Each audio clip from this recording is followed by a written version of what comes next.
I can't find my headphones. And we will miss one thing. I will just... Guten Abend. Give me a second. Hello there. We have fondue Sure, today. alive. I'm not going anywhere. I'm in bed already. Okay. Let me mute that. And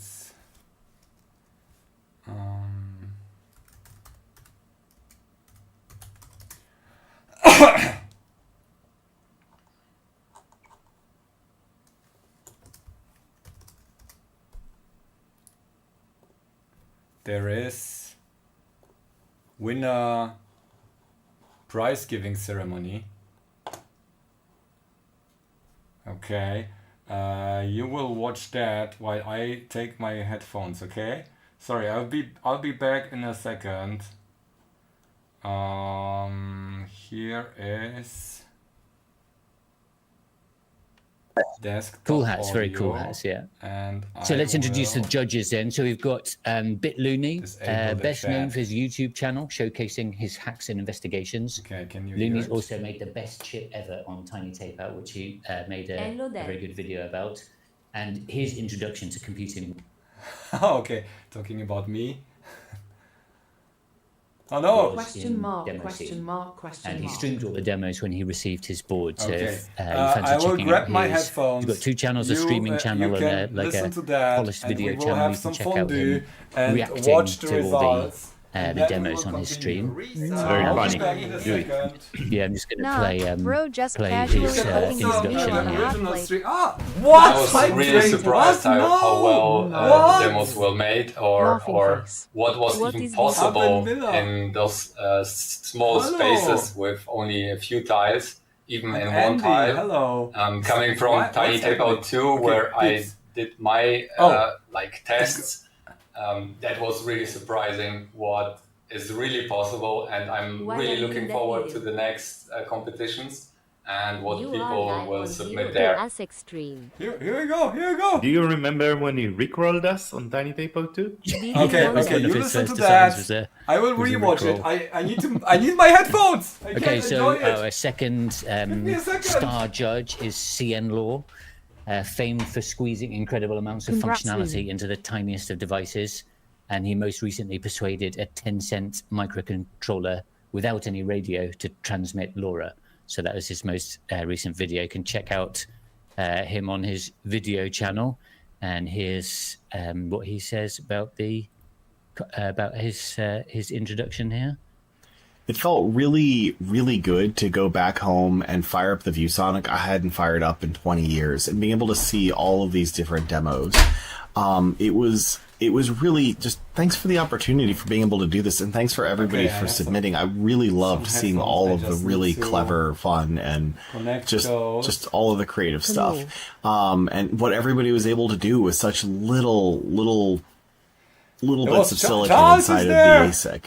I can't hear anything. I love that there were some people that were doing the more technically common and impressive demo scene things, as well as others that were willing to just kind of have fun with the medium. So, just thanks. This was just overall a very fun thing to be able to see what everybody was doing. Okay. And I wouldn't have gotten to see it if it wasn't for these chips actually getting made. Thanks. Yeah, it was actually surprising to see the I can hear. judges testing it on a real VGA monitors and not using like new monitors with VGA connections, like the old school CRT monitors. Yeah, actually, that's true. All the judges wanted to watch the demos in their full glory on CRT screens. So they, for CN Law, that meant waiting until he was on the, I think he was on the East Coast. He's like in between two places at the moment. He had to wait until he got access to his monitor to be able to watch it.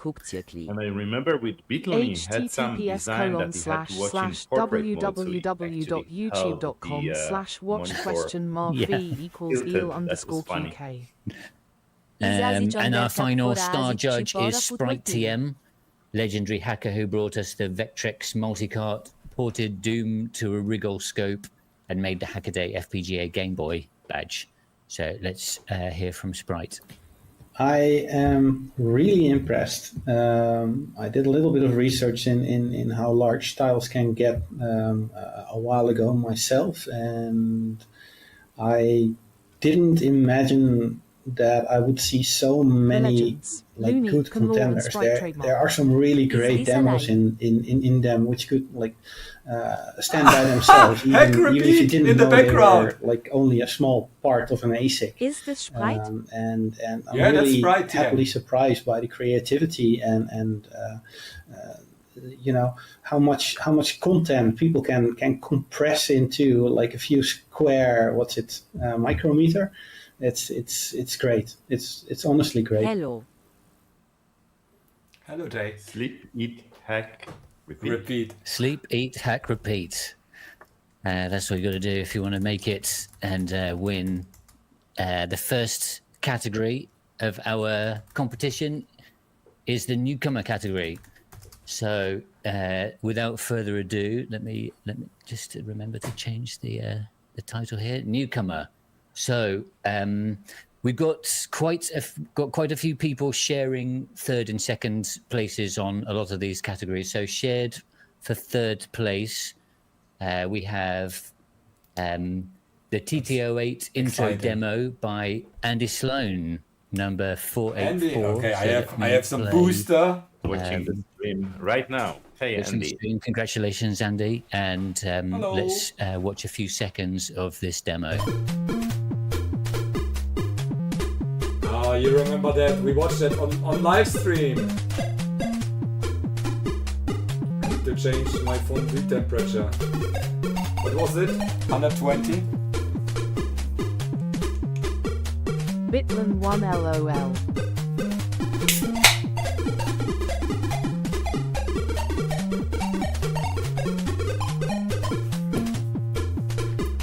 I can greet you now. It's actually perfectly timed for a 30-second intro. Rohan. So yeah, absolutely astonishing hello. demo. Congratulations, Andy. And also just want to say Triad. Andy's written up a link on how he was able to make that possible. So that's Casper. Yeah.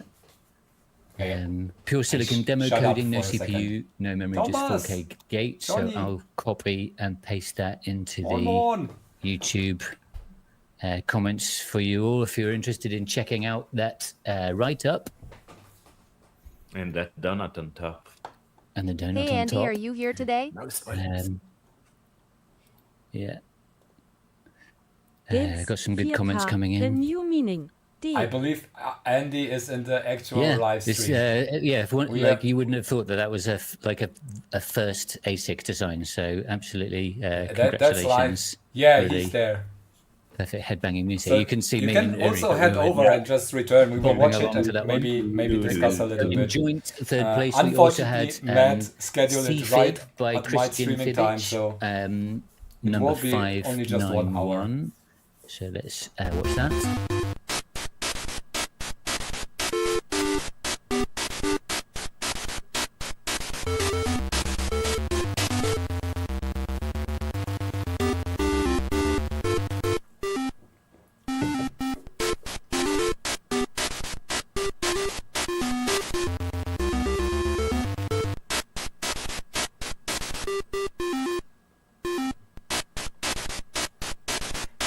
Streamception here.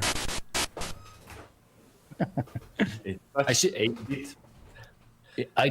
should have said this earlier. Actually, I should have given you a warning. I've tried my best to level the audio levels, but you might want to have that finger on the volume control, especially if you're wearing headphones. So congratulations to Christian again, and also final sharing third place in the newcomer category. I'm watching you watching it. I saw your comments in the chat here. Let's take a look at that. Let's watch it. Oh yeah, one of my favorites though. That looks really great. Oh, the compression. I wonder what's the meaning of that. I think our mics are muted when the videos are playing. I think not, because this is like... this one doesn't have the audio. Sound. Yeah. The audience will let us know in a moment. totally agree. The video files were all like, fairly low quality because they're coming out of like a 6-bit VGA control from a tiny ASIC design, but also StreamYard have absolutely destroyed the quality in the upload. So I apologise. If you want the full versions, I'll be dropping a link at the end to like a list of all the designs. Hey, bitluni, welcome to the stream. Are you watching our stream as you stream your stream? Are you streaming our stream when you stream your stream? And Sylvan's letting us know that when we're playing one without music, we can be heard. So, stream says second prize, second place for newcomer. Oh, hold on. I've got a little extra nuggets from. Do you want like also the chat? Here. No, got to play this one next. So in joint second place, so we've got another 2 holding second place, tied for second place, a newcomer. For VGA Donut, another one by Andy Sloan. So let's check out Andy, VGA here Donut. you go. Quartix. Another silent one. So amazing. Don't see anything naughty. The write up on the homepage is so amazing. The design I was sharing at the beginning of the stream, where you could see all the logic pulsing, that was this design. And the glitches are not a bug; they are a feature. Yep. So congratulations again, Andy. And then we've also got Flame Demo by Conrad Beckman and Linus Martinson, which is number 324. So let's watch that one. This one coming your way. Amazing. This is one tile. Sound and graphics, as far as I remember. Ooh, very noisy.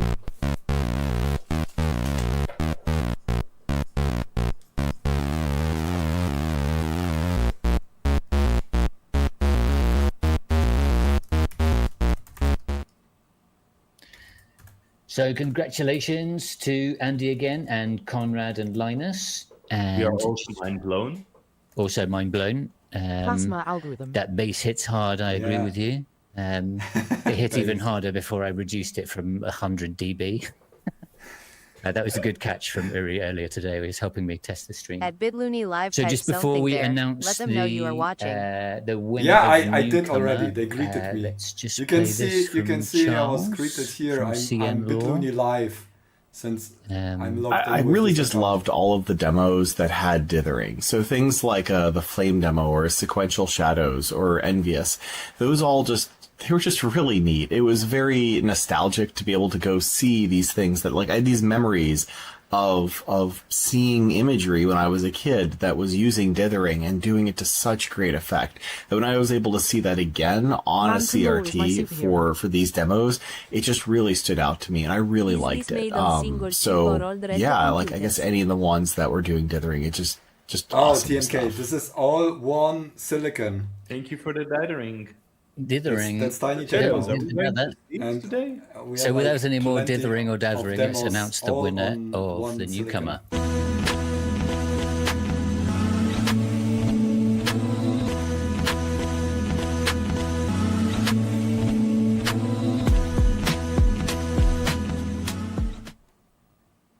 It's Glyph Mode by James Ross. Those are the real waffles. Nice reveal. Congratulations, James Ross. Let's have a look at Glyph Mode. Here we go. That's the Matrix. That's the Matrix. And one thing I didn't find out until after the judging was that by controlling the inputs, you can tune their colors, so you can get the perfect you can change the color. Digital rain on your desk from this winner of the newcomer category from James Ross. And this fit in just 2 tiles, all these like fonts and stuff? Let's have a look. Glyph modes.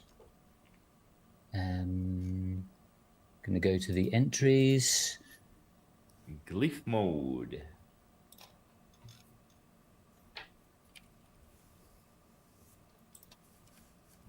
How many tiles are you? 1 or 2? I mean, Glyph mode. It's got the small tag, so it means it's 1 tile. Wow. So they could take a imagine. Take a look at that. Fits in one tile. Looks like it's still got a little bit more room to grow. Let's put so, fondue because here. you have like to root all this stuff. Quite a lot of rooting on that. Yeah. So let's hear from CN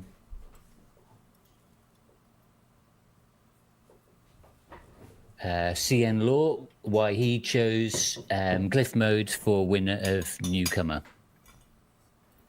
Glyph mode just looked really cool. Just I mean, it was the first one I think I fired up and on my monitor, and it just worked, and it looked.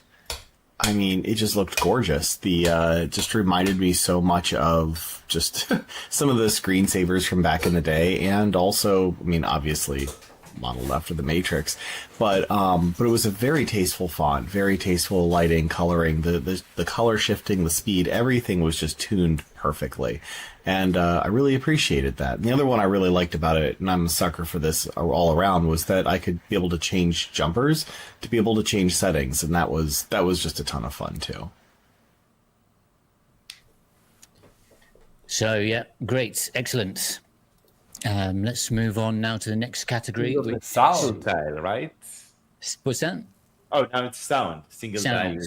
Next category is sound. So best soundtrack. Bro actually cooking on the hot in plate third place, WTF. we have yes, Thomas. VGA Drop by Ray, aka Ronaldo Sioma. Number like 50. Let's take a listen you have it to in the VGA Playground too. Yes, we do, yeah.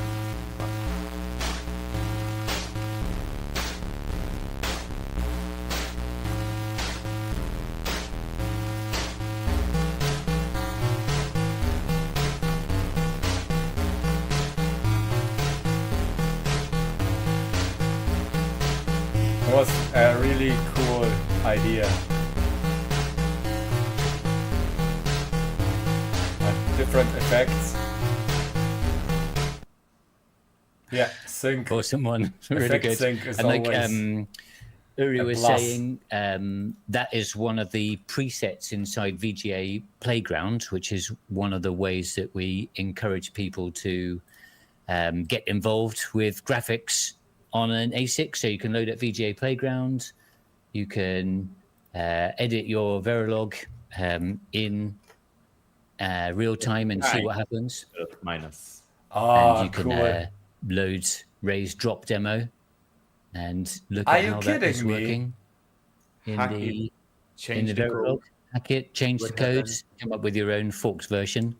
What? So check out VGA Playground if you want to get involved in future demo scenes. What? That's amazing tool. VGAplayground.com. Yeah, So, VGA Playground. congratulations, nice. Ray. Okay, in second place we got tied here. Tied for 1, 2, 3, 4 people. Are you ready? Okay, so first, the TTO8 intro by Andy Sloan again, the one that we played last time there. He's like, we do all this. Just love that soundtrack. Also, we've got Munch by Bytech64 589. Yes! Hack. Hack, repeat, eat, sleep, hack, repeat.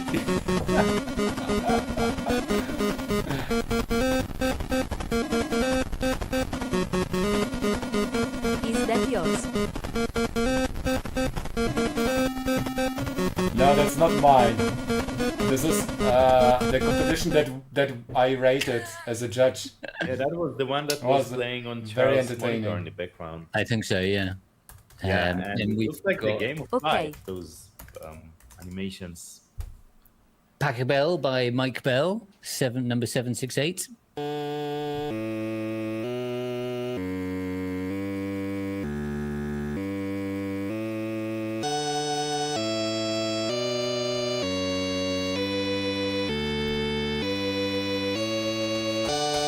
did not join with your clone. Wait until we get Rick rolled. Rick roll. Canon and C, yeah. No, I didn't because Rickroll wasn't the VGA implementation. Reminds me of I mean, I could wrap it with in. the graphics libraries of Turbo Pascal when I was like 10 years old. Oh, yeah.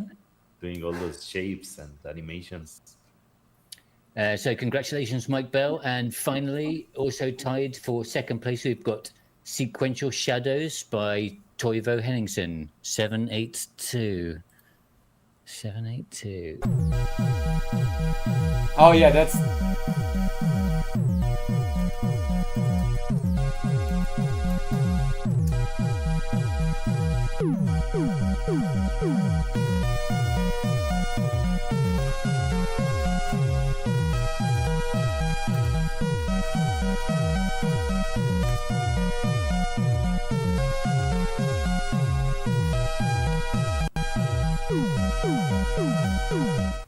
Yeah, I think it's made for arcades. Yeah, this is the one where bitluni had to tilt his monitor. Yeah. So let's hear why Sprite thought that Sequential Shadows was so awesome. Go ahead, Sprite. Tell us. Go ahead, Sprite. Tell us. Go ahead, Sprite. Okay, so it's very simple. Have you listened to it? It's a banger. It really is. To be fair, like the way I recorded things kind of makes it overlap. The way I judge things, the way I judge things kind of make it overlap. As in, the way I did things is kind of if I wanted to place a certain design in another category, but it couldn't because of reasons, then I try to give it a little bit more of a bonus in another category. And Sequential Shadows, just in general, is a very good demo. Lots of interactivity, lots of changes. You can just have it running for a long time, and it keeps varying a little bit here and there. It's just a very good demo. But aside from that, the soundtrack is also really, really good. I've had it on in the background while, just figuring out how to do the judging, and that kind of tells you something, I think. Good job, Andy. Toivo. It's a banger. Is Sprite working for Espressif? Yes. And to announce first place. Yeah. Here we go, first place I in gave sound. it out earlier by...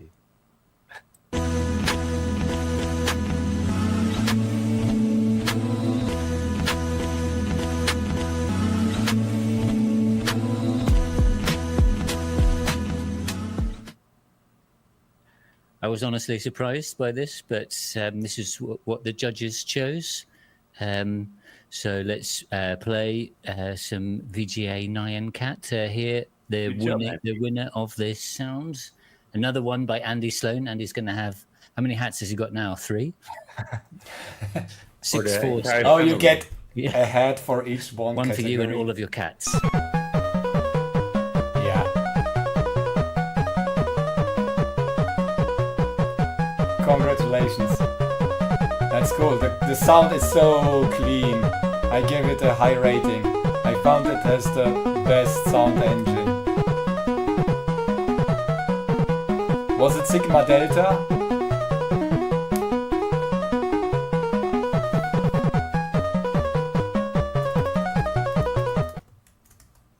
You know what's the funny thing? It actually started as a joke. I think it was like 2 or 3 days before the demo scene competition concluded, and I was writing on the Discord, can anybody do 9cat? And then this happened. But not only this, wait, you will see another one soon. Okay, so that takes us up to our single tile category. Great to see all the interaction from everybody. Keep the comments coming. So clean, says Bitluni Live. We tested the chip. We have the chip here. Nyan. We ran it. Yes. So, say more Nyan. Say a lot. This is the A6. Second, I thought Here, you we connected it to the we have to the VGA and sound. This time by Peter. We ran it. Number That was a 448. stream a few weeks ago. So let's have a look at that.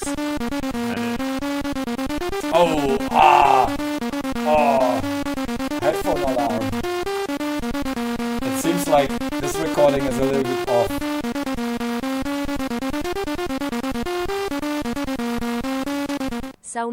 That was one I definitely had to. One tile, right? That was a single tile, yeah. So these are all single tiles. Yeah. Scarring waves hurts a lot. Between 2 tiles and 1 tile. That's a good point. Yeah, the VGA Nyan Cat by Andy was a double tiler. So that's, they can see the difference between 1 and 2 tiles. And in shared third place, we also have Demo Sign by Sagadev Achar, number 587. Oh yeah, that's also cool. 1 tile. Sound and colors. A sine wave.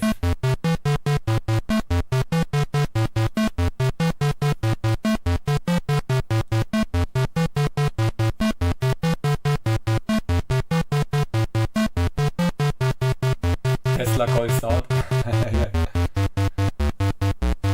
Amiga signs. Scroller, side scrollers.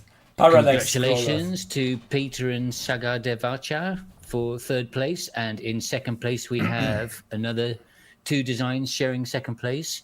Munch by Bytech64, which we've already seen. That was the 589, the Eat, Sleep, Hack.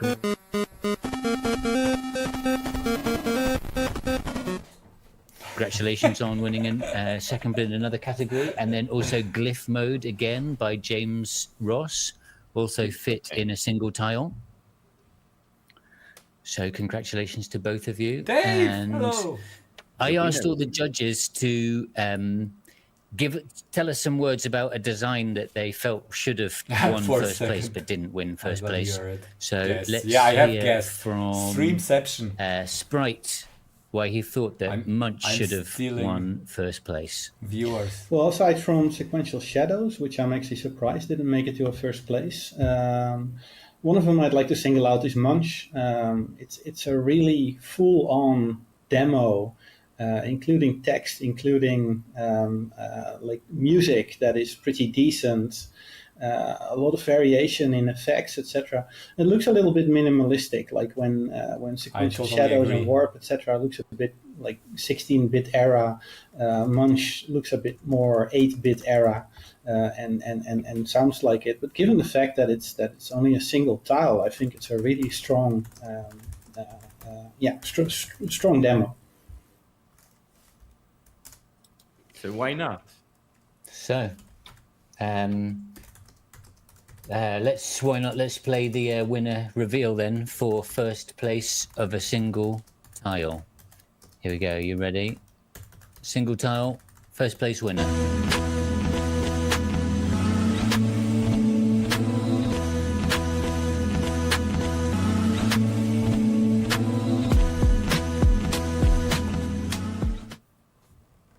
So why not? Why not? By Sile Feb, who's in the comments. Congratulations, Sile Feb, for winning first place in the single tile category. And let's have a little watch of what you achieved in your single tile. We are watching Why not? the demo scene ASIC reveal. Oh yes!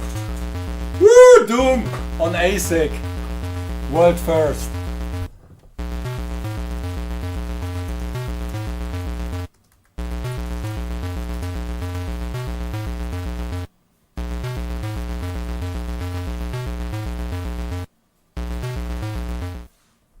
So another one that's been pretty badly destroyed by the StreamYard compression. But if you couldn't spot it, it's the face from the Doom character. XD. So let's hear from CN Law why he thought that That's Why actually Not clever. Deserved first place.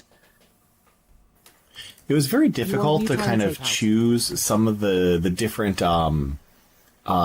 categories, just because there were some that were just really impressive in their own right, but maybe not for the same reason that they would fit into the category, because there were just more demos in some than others. But Why Not did stand out to me, because I've written a couple roto zoomers in my life, and being able to see that and not, I should really go look at the code. I don't know how you would code that in hardware quite that way. Certainly not as efficiently as they did, because there's also inside that same cell the sprite that's actually being scaled. So I was just really impressed all around with that demo. So that one, that's what stood out to me there. But can it run Doom? Doom on ASIC World first, says bitluni. So the congratulations are rolling in.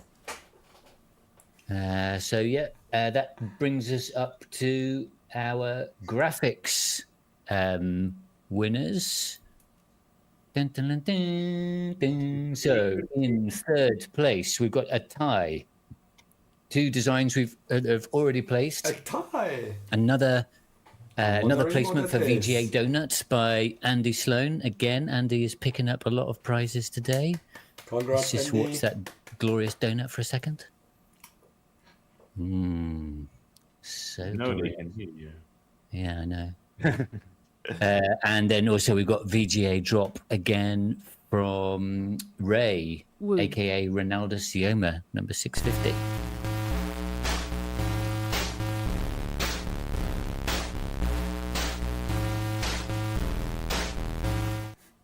A very strong graphics demo. So congratulations on joint third place there. Fractals. Sierpinski. Let's just hear Triangles. from Star Judge bitluni extra.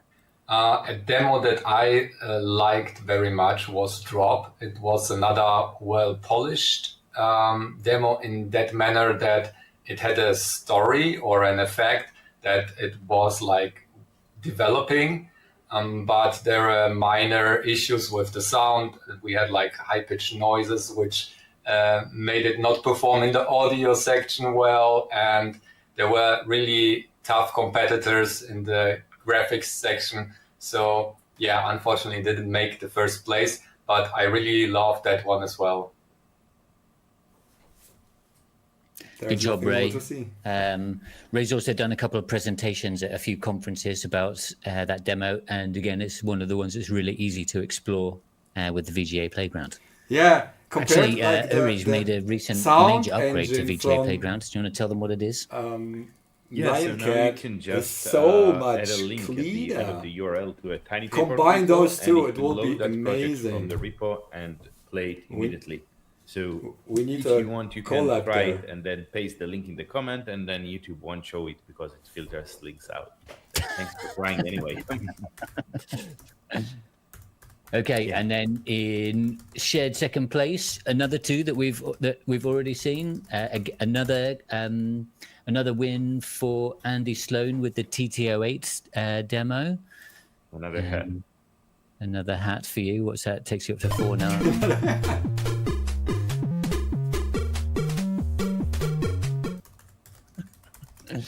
And then also we've got Sequential Shadows again by Toivo. Congratulations, a pair of you again. Very strong demos. Turn your monitors on the side and watch this beauty. How do they manage to do that? R2R ladder on silicon.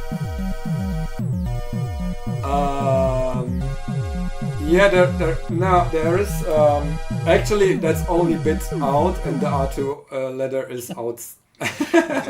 Perfect. Is outside, so we have like a P-mod for that. Now for the winner of the there graphics. is analog. Sigma. Are you ready? Here we go. Yeah, Delta Sigma. Sound was Delta Sigma. It was only 1 bit, I believe. Or 2 line, I'm not sure. But VGA was external. But there are also analog designs with internal. By Sile Feb again, 648. So let's watch Warp. Oh yes.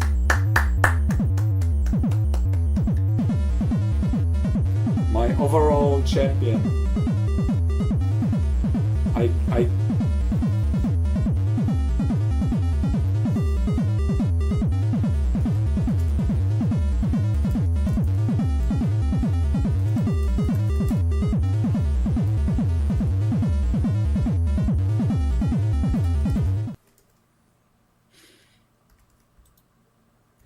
Yeah, well done. Let's hear why Looney thinks here we go. Warp deserved first place. bitluni. Best graphics was a tough choice because all of the excellent entries. Warp was outstanding here because it checked so many boxes. Not only the classic tonal effect was well executed, it had text, it had transitions, multiple filters, and even sound. Overall, a nicely polished demo with attention to detail. Congratulations.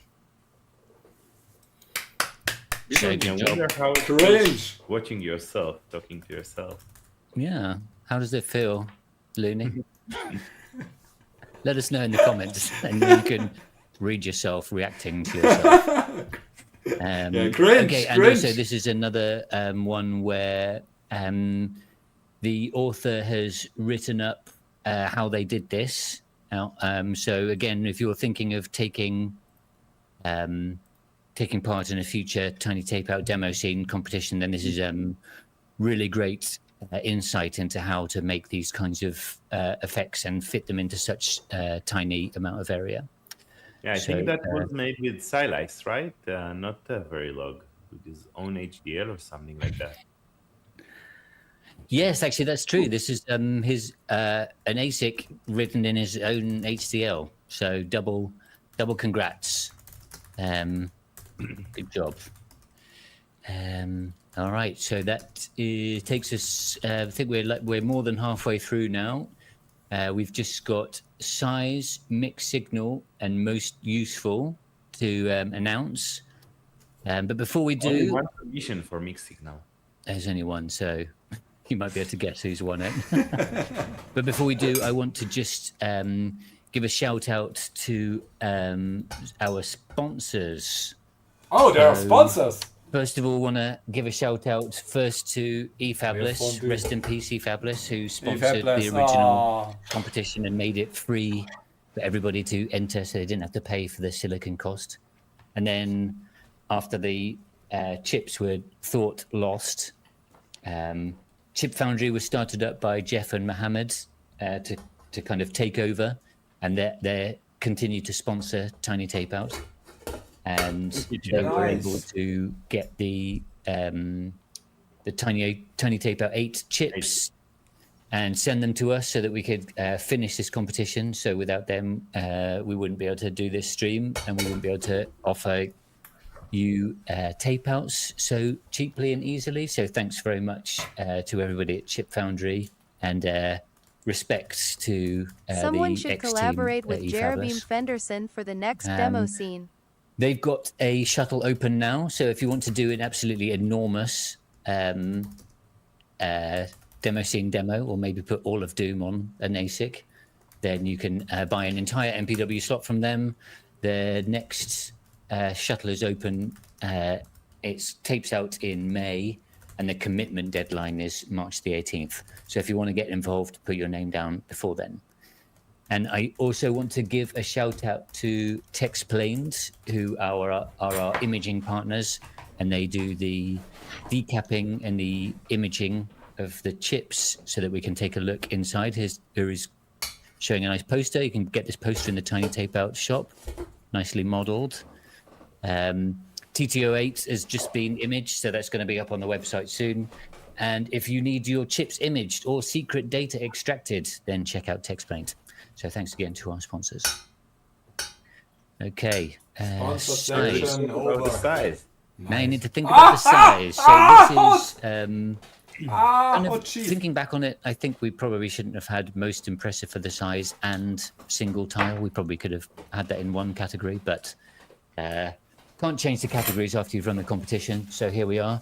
This is most impressive for the size. So there wasn't anyone in third place because it was all tied for second place. So tied for second place, we have Flame Demo again by Conrad and Linus. Let's just watch another little clip of that. That's what you get for abusing that hot plate lol. It's not so hot. 120 is well tempered.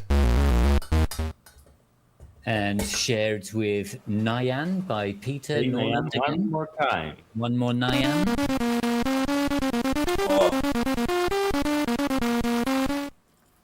And finally, a new one we've not seen before, Rounding Error. Rounding Error. rounding error. Tied second place for size.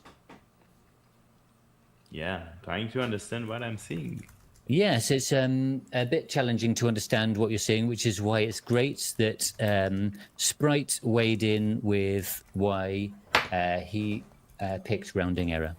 Yeah, that actually you might be surprised by it because it doesn't really look like much, right? Some circles that do some things somewhere, and the name is also a rounding Square error. waves hurts a So lot I because of actually looked at harmonics. the digital design in order to figure out what it's supposed to be, and the what it's supposed to be is actually pretty impressive. It is supposed to be a ray tracer or ray marcher, actually, in two tiles, which is like a very ambitious project.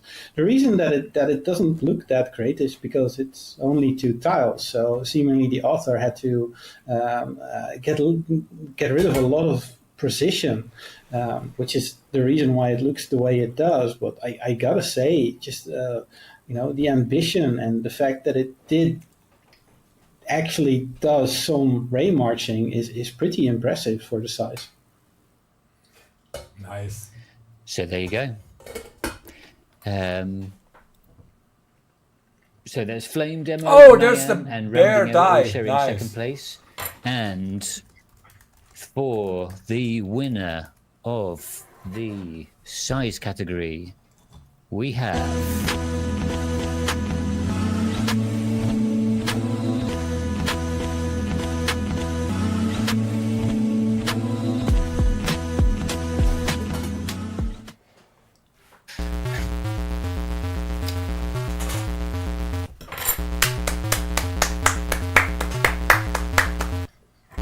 That's basically Rickroll plus another one actual from Self. animation So and sound. congratulations. You're just slightly behind Andy on the number of hats we're going to send you. And wafers. And wafers, yeah. Hey, Nishippo. Okay, so that is size category. And now we're on to mix signal. Mix signal. And there was only one entry to mix signal. Very ambitious entry, though. Very ambitious entry, yeah. So congratulations to Anton Maurovic, also known as Algo Fugal, for TT08 VGA Fun. Let's check out what that looks like. Yeah. It's weird. 267. Maybe while it's playing, you can open the 3D viewer so we can actually see how this graphics is generated, how we get smooth gradients, even though Tiny Tapeout only outputs 2 bits of color and not 8 bits. So can you show us the secret behind this? I can. Yeah. So, if I recall correctly, this outputs like the digital VGA signal on the standard 2-bit interface, but then on the right side, oh, you actually have it annotated. Excellent. So there is the digital design that generates the gradients on the left side, and then on the right side, you have CS DAC, and the blue is segmented DAC. I don't have any idea what the difference it's not a is, resistor but, like it's pretty impressive that you have like 3 DACs and all this digital fit into the 2 tiles area. And nicely documented. So good job, Anton. Great to see. Check out, Anton has like a blog on his GitHub where he writes up on his You need a bigger project, screen so or you will glasses. probably find a very interesting write-up about this one, how it works. You are and why leaning use towards the 2 screen. types of DACs. I'm leaning towards the screen. Yeah, I have a 4K resolution screen. Yes, so congratulations, Anton. Yeah, this is magic. I think he used magic to design it. Okay. And yeah, not an R2R DAC like all of mine. Okay, so let us Bigger move pixels. on to the final category of the day. Most useful. How do you judge a useful design? Oh, I forgot to play the reveal. because there was only one.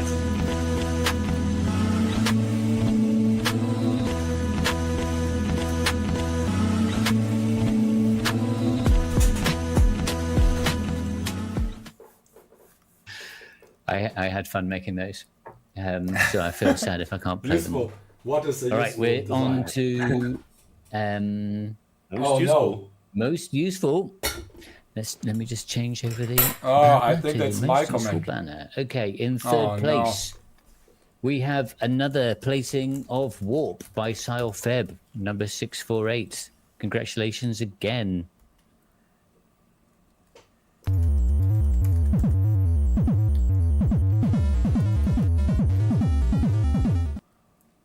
And TTO8 VGA Fun from Anton that we just saw.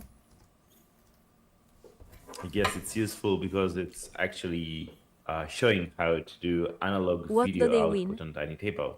Yes, I think most of the people that I we'll hear forgot, from some of the judges in a actually. minute, but I think the idea here is that these are like well documented, good jumping off points for you to create your own next projects from.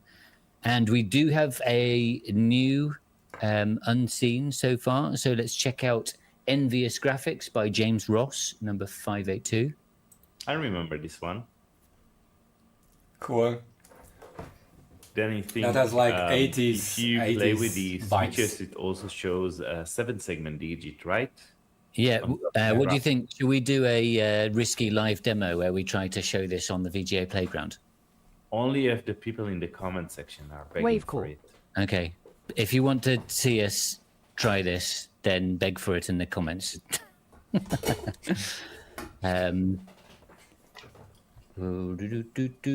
So that's yes, third Warp, and shared second was TTO8 VGA Fun and Envious Graphics by James Ross. And Another okay, reveal? we're being asked to try this. So given that we do have a few minutes left before the Maybe top you of the will hour. show the reveal while you're trying this. Okay, why don't you get the URL set up for Envious Graphics number 582? The And URL. I'll play the all right. I'll play the reveal, and I'll try to do both at once. Here we go. Let me play the reveal. 13 Siema de seconds Shep. to find this.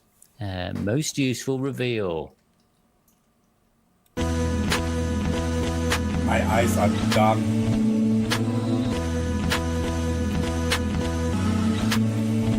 Here we go. Andy takes his Found the 6 out of the URL. day. Like, who said DJ it? Donut. Yeah, and just a reminder again, Andy wrote up this incredible write-up, so it's a really good starting point for you to make your own designs. And he's also starting I think I recorded a a competing headshot. comment now on he that. got like 10 or Get ready something for like more that. cringe. Yeah. Okay, so congratulations, and let's hear from Looney about why he picks donut as the most useful. Because you can eat it. Seeing VGA Donut for the first time was jaw-dropping for me. Nobody would imagine ray marching to be possible at 50 megahertz while racing the beam. Yet here we are. In my opinion, it deserves the recognition for the most useful entry by providing a well-documented base for the next level demos and raising curiosity in the dirty tricks he used to achieve this. At least it made me look into codec math again. So, congratulations, Andy, again. And that concludes all of the prize winning for today. So let's just. Are you ready to? You ready to show Service this? You at sent me a Casper link. Studio. Yeah, the Denver live Right, demo. Envious Graphics. So I need to go to VGA Playground, and then Oh, you are going to show it in the DJ Playground. Nice. I didn't think of that. I was thinking, repo equals. let's see if it works. But I need to give it the The Git repo, right? Yeah, the Git repo. You can get it from the link. It's like at the top. GitHub repo, the first link. Yeah, I pasted in the whole tiny tape out link. No wonder it didn't work. Not yet. Okay, it's doing something. Does it work? Yes. There you go. So yeah, Amazing. So it looks like with the input. Yeah, you can like control the segments yourself if you want. Yeah, and that's a nice demo of how the new feature of the VGA Playground is useful. You can instantly just load the design from a GitHub repo and play around. Yeah, you may need to click on one of the tabs. Yep. Let's see the code.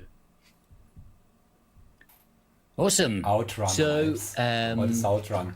Thanks everyone for joining us. Just to wrap this up, then, I wanted to give a couple of shout outs. Uri put a design in which would have won third place, but I decided we can't give prizes to team members, so I just gave Uri a sticker instead. No, it's like the design. It's like the bouncing. Oh yeah, the bouncing one.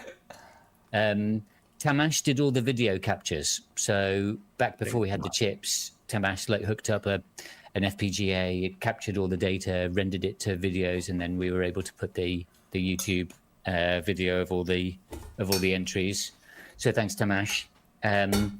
If you're one of the winners, we'll be in contact to get your details.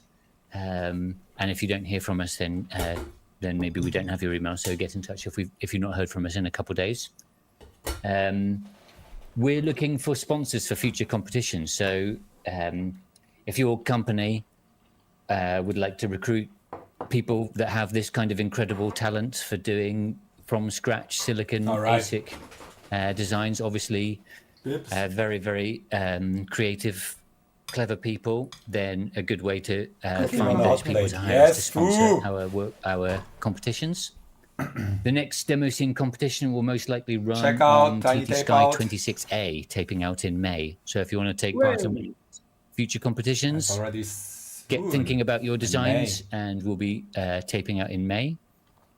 TTIHP 26A is open right now. Just remind me 3 days before. If you're a Swiss resident, it's free to take part. What? Get free silicon, like free silicon, free demo boards. And this is where we're at the moment in the shuttle utilization. So we just run a big workshop, and we've got another 2 workshops coming in. So we'll be probably the most utilized shuttle. We might even have to increase the size of the chip. So don't leave it too long if you want to get involved your in cluster that PC? March No, which shuttle. one? Your design? And then, just want to say thanks again to the judges. It was a lot of work to watch all those demos, write the notes, then think about voting. And they all really took it very seriously, found the CRTs, took their time. So I really just want to say thanks very much, bitluni, CN Law, and Sprite TM for being the awesome judges. And of course, what's that? And also Thanks, for dancing to the bitluni. music of the demos. Of course, yeah. Reactions on YouTube are amazing. Yeah. And of course, thanks to all the participants for making the incredible demos. You really totally blew our minds. You know, when I put together Demo the PCB, supercluster. I thought no one's going to make something as cool as that, and that was like, it was completely blown out of the water. So, Can the smallest RV32 thanks very much, implementation fit on everybody, the and I top? hope to see you all involved in the next competition. And the smallest RV32 implementation. Get ready to tape out some awesome designs on your next tiny tape out chip. Thanks, my co-presenter, Uri. Any last words from you? What do you mean? What is RV? Hasta la silicon, baby. Hasta la silicon, baby. Bye. Bye-bye. Okay, thanks, bye. All right, Pips. Risk V. That is it. Woo! Cool thing. Yeah, that was... I can hear myself. Oh, gross. What's happening? And I'm back here.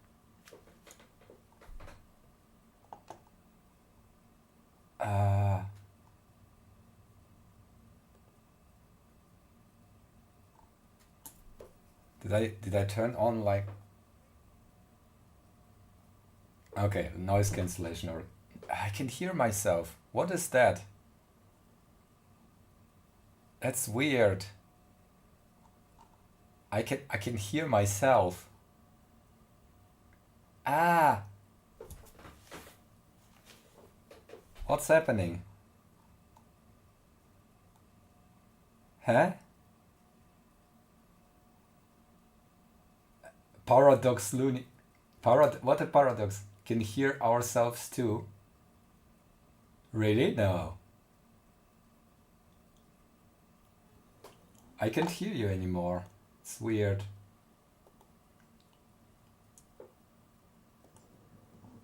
What's going on?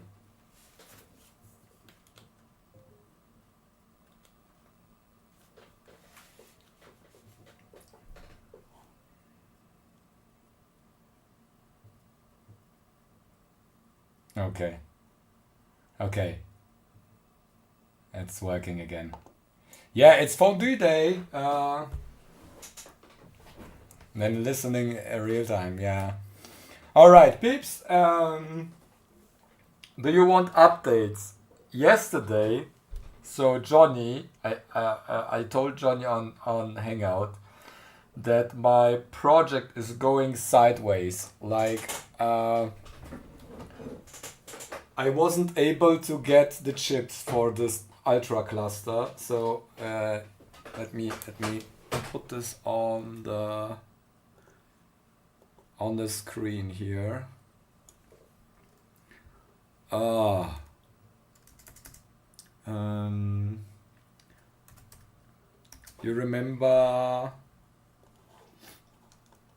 You remember this way. Here is. No, it's not off. I have news. Okay, so this was our first test that didn't work because I tried to emulate a crystal. This is the second try with botched on crystal, same PCB. Wait, is this 5 volts? I think it's for that magic smoke. Yeah, here it is. With crystal it works reliably. It was the fix. And the issue is I needed like to change the complete layout.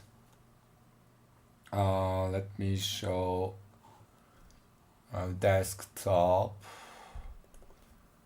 I needed to like cram in. That was the update. Cram in crystals, and this is already really dense. If you see, like, this is half a double row of the final blade.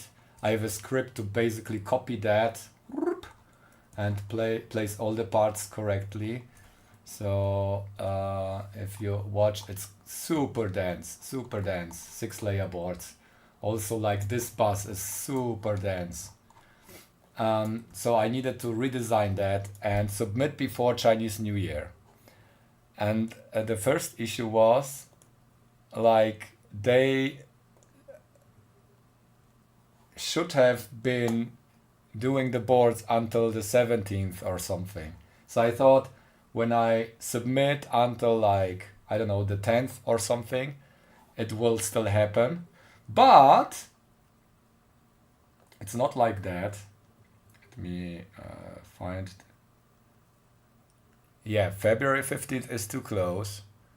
So I need a crystal because it doesn't have an internal oscillator and it doesn't have a bypass mode. All right. So, and then when I went on Sunday, I wanted to order, and they were saying production will start at February, and there is like a new schedule. This was what I saw before. Okay, arrange shipment. So they will still arrange some shipment or whatever, but here 14th is over. Like we have Friday is like last day probably. But then when I tried to order, it said it will start manufacturing at 24th. And if you look at here, confirmed order prototype 5 to 6 days, 6 layers. You need to confirm the order on February the 3rd, and then after 24th.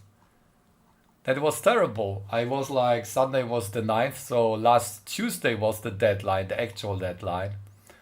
I submitted anyways the design, and yeah, state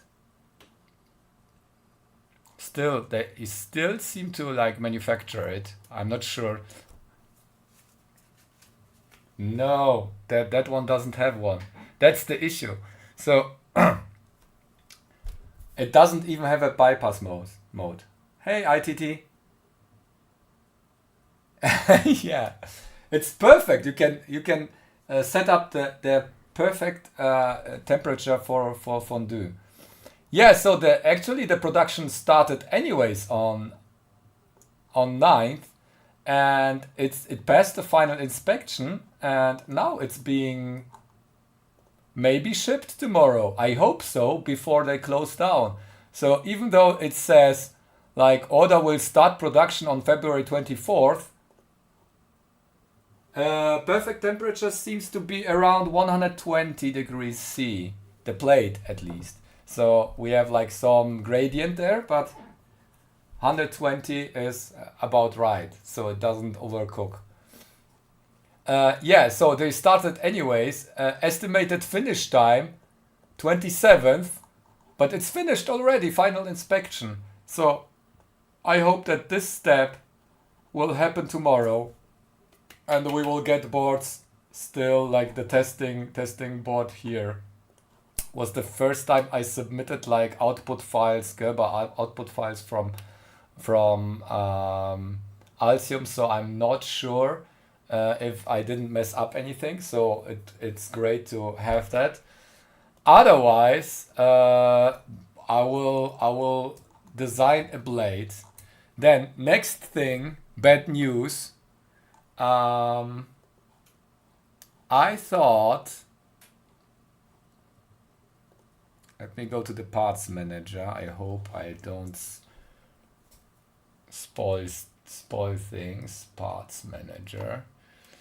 Then you can go quote history.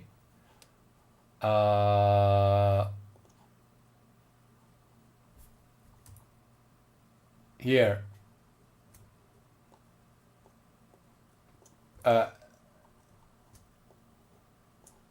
Yeah, they probably can't assure.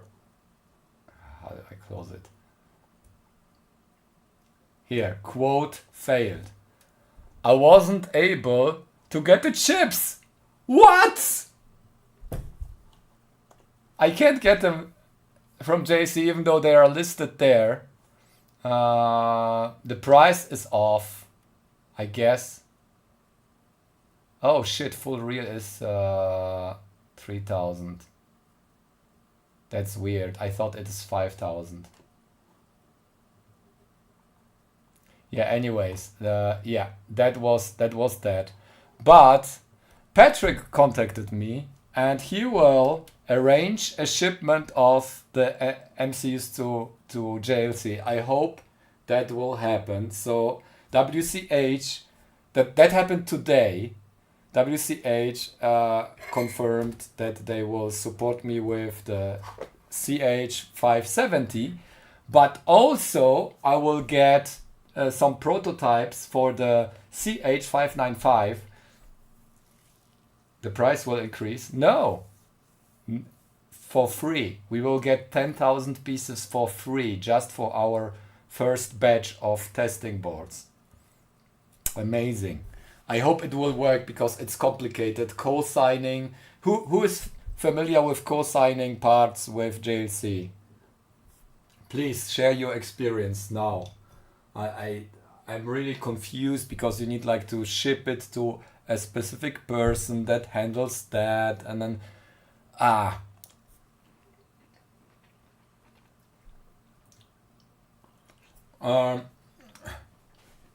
didn't put any wire to this pin, so you could probably, it will probably burn if you try to use it, because it will just eat its own reflection.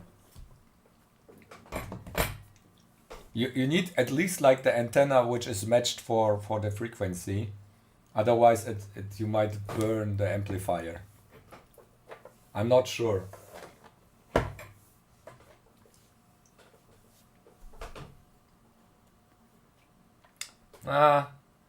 Maybe not. I mean, it's still Bluetooth, so it shouldn't be like a huge huge power output. Yeah, what I'm doing right now is I ordered parts. Oh yes, cool thing. LCSC. I need to hide something from you, but I ordered parts.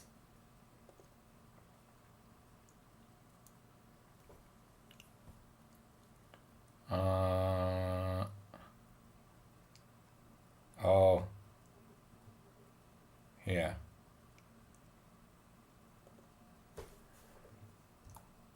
I need to hide.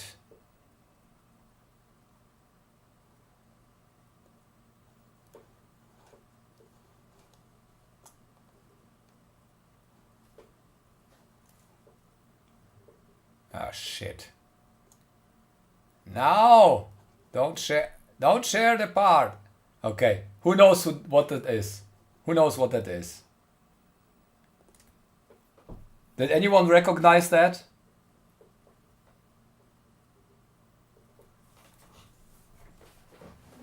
Who recognized that one? No, they're not this connector. I meant the one that I...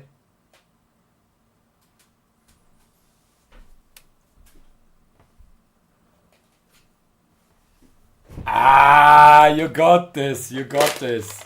I found a connector in LCSC which has the exact dimensions. Mezzanine is it called mezzanine connector? I have no clue.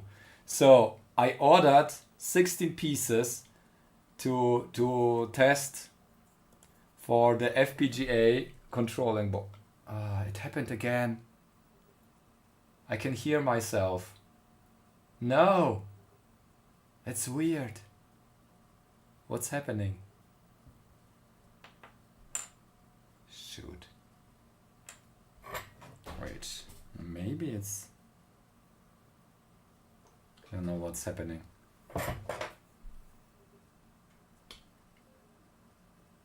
B2B, board-to-board mezzanine connectors. Yeah, so look at this. I don't know what's happening, but I can hear myself. That's super weird. Yeah, you can see these, the counterparts that are on this board, for example. Yeah, I found them on LCSC. They're still the same price like Mauser, so there is no benefit. It's just a different part number. But I can use it with JC assembly if I like to. So I will test that. If they fit, we can even assemble at home here, because I have 16 of those. So we get 16. Did I order 16? Did I order 16?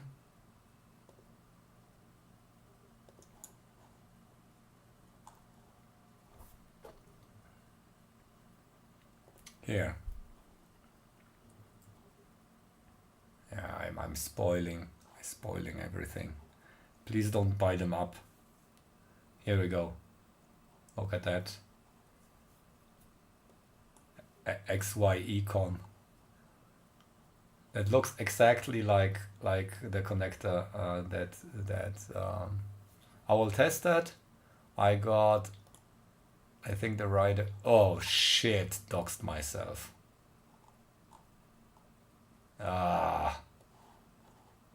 Nice.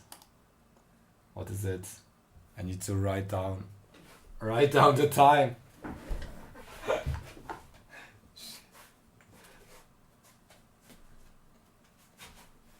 Where is the pen? Let's not talk about it until the end of the stream, because I need like to obfuscate that.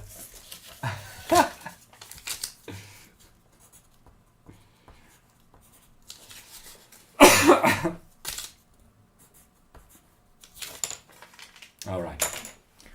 Yeah. So I also got. Show me the order. Amphenol. Yeah. PCI Express 164 pin connectors. I got those, and I'm designing just a footprint. That's what I'm doing here. Because apparently I wasn't able like to find an exact one, and I had somewhere I have so many tabs open that I can't do anything about it anymore. I think this.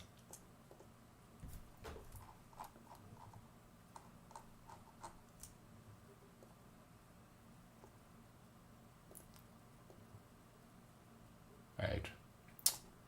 Like that. I don't know what the chamfer, what the right chamfer here would be.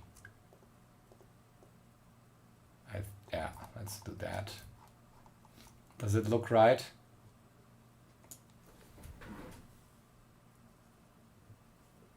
Yeah, no. X32 version is too long, I believe. So can't do that. Oops. But I really didn't want to do this because on stream, because that's boring. But we can, if you like. I mean, I can update it anytime. Let me check the specs. Where did I? Don't want to spoil any more documents here.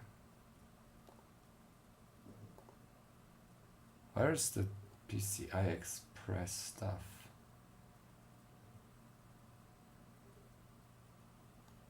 Yeah, that's one of the documents.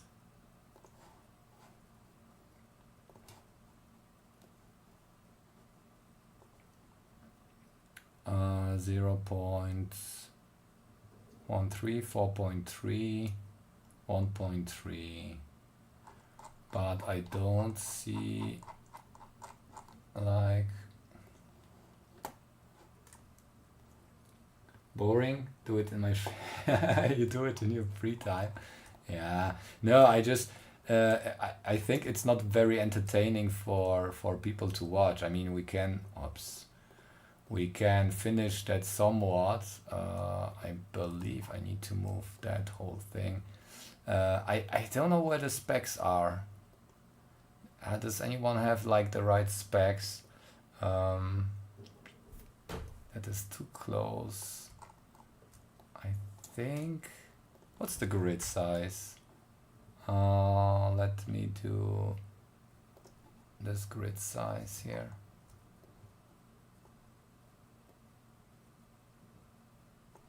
More or less like that.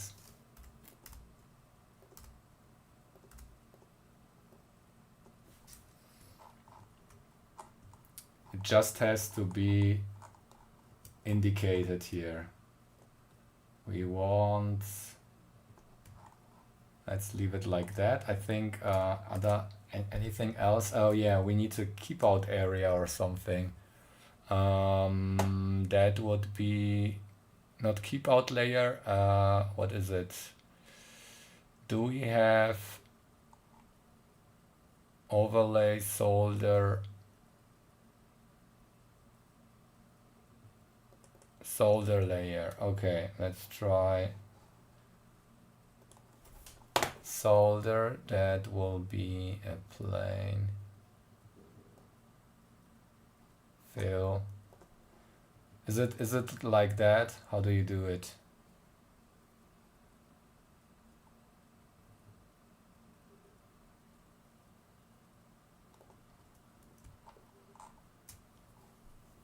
Let me change that. View option. Polygons, regions, rectangles. Is it a region or?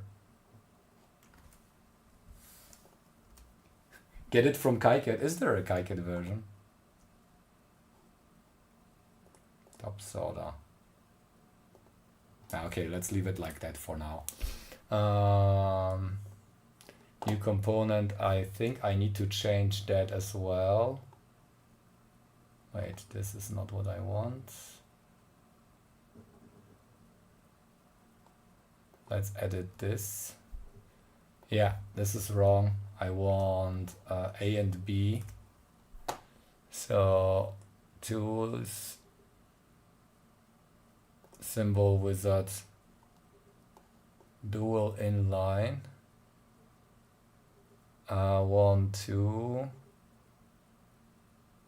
Is it like A and B? Can we do that?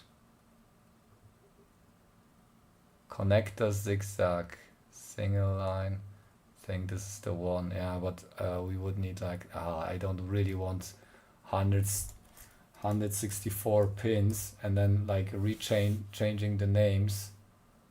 Left, right, group display name designator. Maybe A1. Oh no, I really don't want to. Oh shit. Wait. That was wrong. It sorted it to the end. That's A2.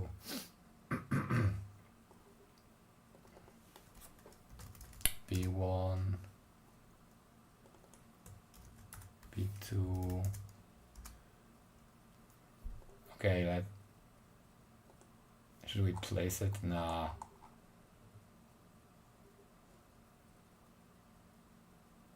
Okay, let's place the symbol.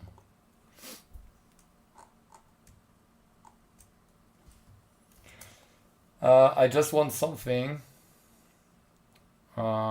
We can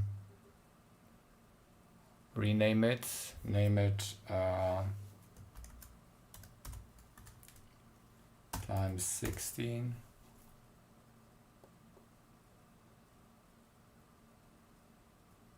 Connectors. Oh, I can't hear you. Shit.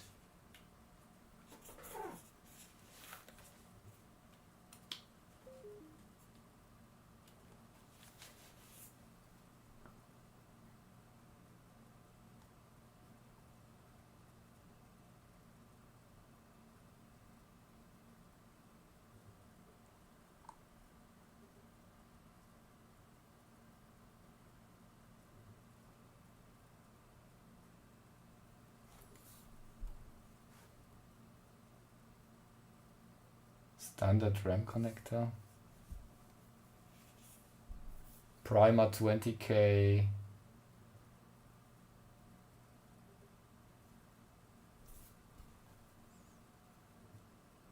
Oh no, I missed everything.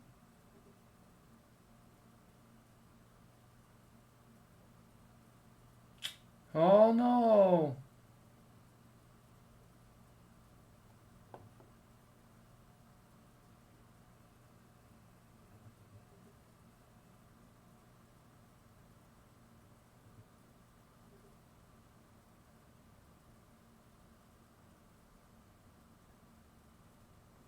All right, here we go.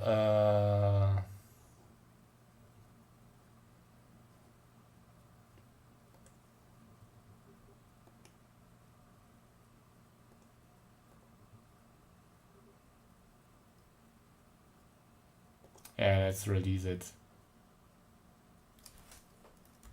Alpha.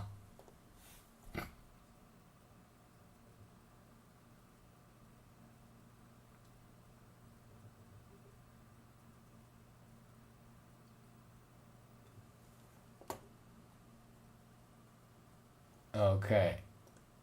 Now I'm used to having multiple things here. Okay, we can try to place it now.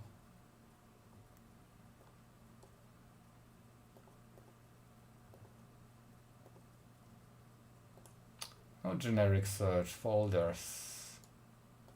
I can search.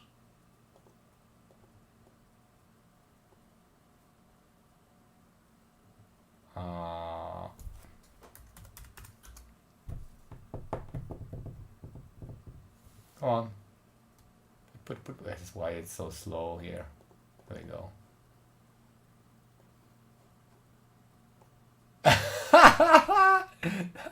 It doesn't even fit. Oh no.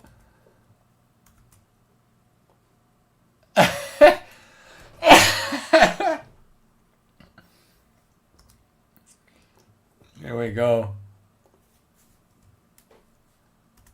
Let me do that. Okay, but when I import the parts, then we will get all the other parts as well.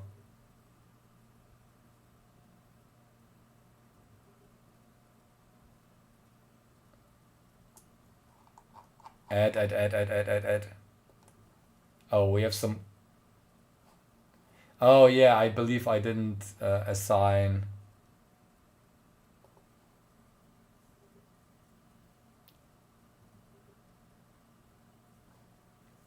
Assign a proper designator there.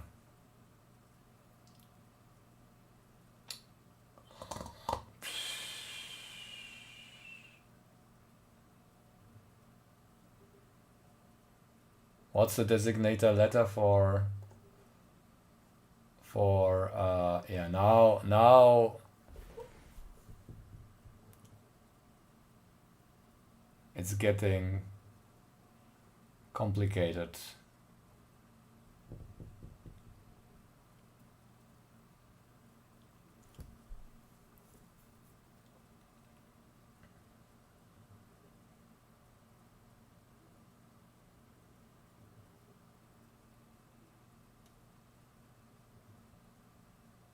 We added a gazillion parts, look at that. Gazillion parts, and here's the connector.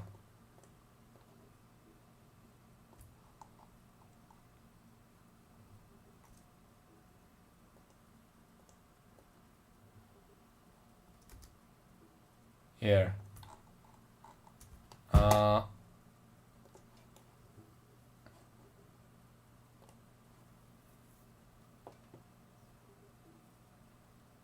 KiCad, tongue boards. Oh, nice. Oh, that's cool. Yeah.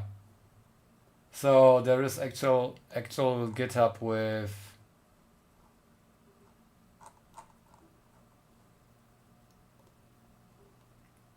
Hey, Sweeper. I'm currently working on the cluster. I'm missing layers. Where is the mechanical layer here? Yeah, that's my PCB. And I think I will add to the board shape. So it will be either this way. I think we will do it, switch it around to the other side. So we will flip it. So put it to the properties. Oh, streaming is slowing things down now. I will put it on the bottom layer. Boop.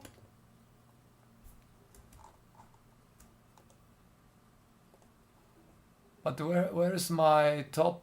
Yeah. Why? Ah, yeah, I have the bottom layer selected now. Yeah, here we go.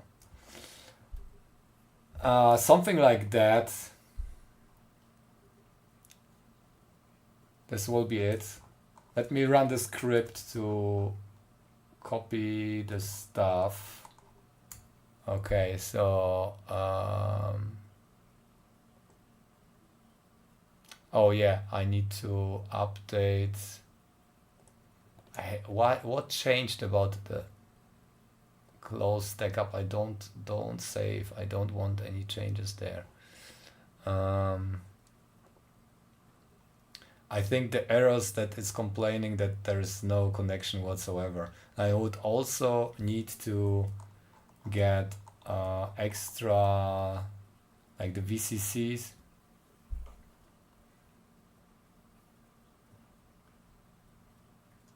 Hey, Happy Nap.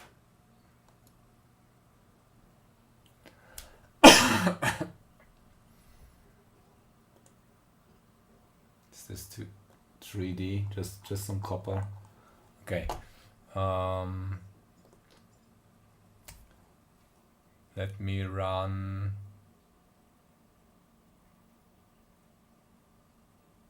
Are you from Discord? Hey. Same name on Discord? Ah, right.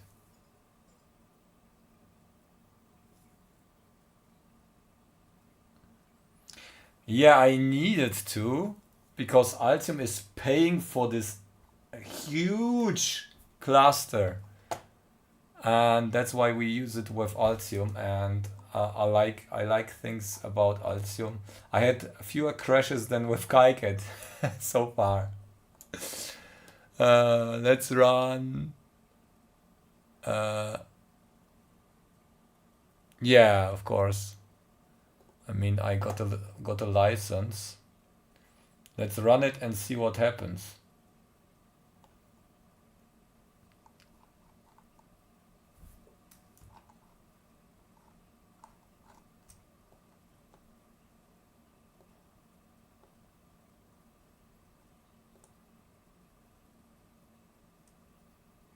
Did it run the script? Let me save that again. Close that and reopen it. The slower the PC runs, the worse the updates get.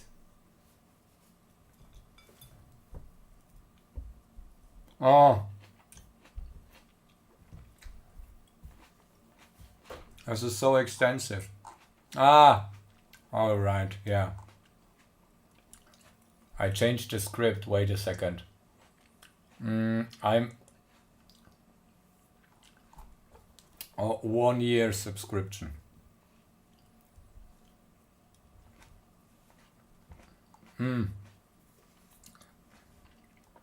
So I need to get a prompt for this.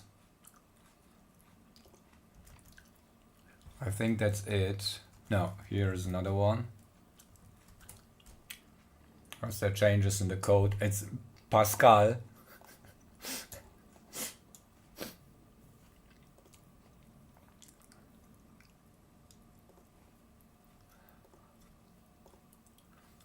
Let's run again.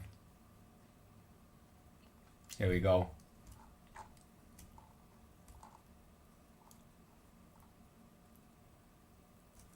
Nice, huh? Okay, that's these arrays. And now we need the other side.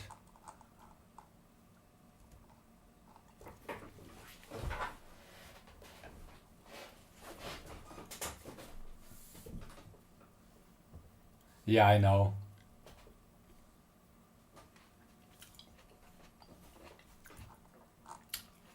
It has like everything you need, like multiple times, different ways. I just want to show you how it looks like when it's, I will save that. And my script is still like,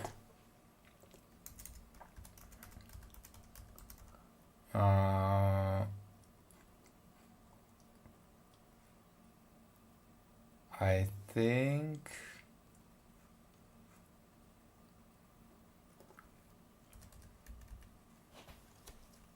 delta +4 target name C1 B. I think this is the script. Let me run it again. Oh yeah, I also need to change. Yeah, that's true.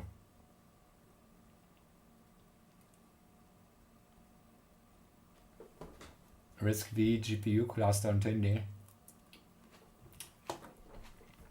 That would be a nightmare, a support nightmare. The project is so flawed, I can't do it. Templates count. Do. Dip trace, yes! Dip trace for the win.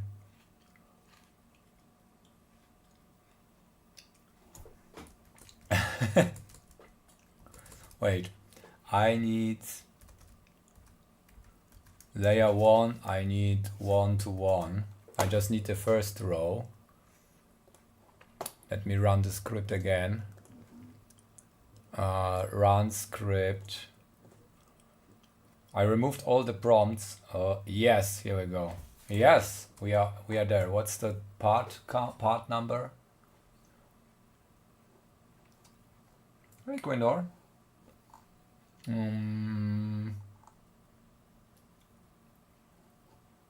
Oh yeah. Huh? Oh shit, we have still all the stupid designators. Let me select the part.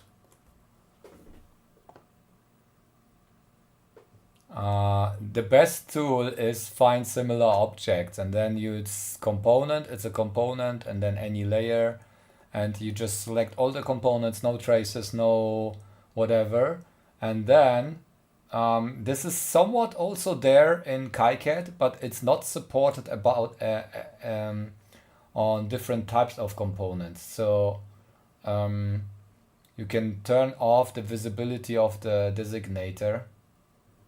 And you can also use wildcards in the... Oh, it takes a while.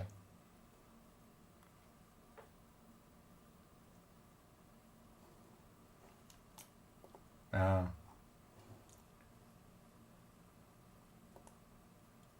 Come on. I'm clicking on the eye symbol to disable the designator. Now it's turned off. Yes, okay, it's turned off. So we have no designators. This should...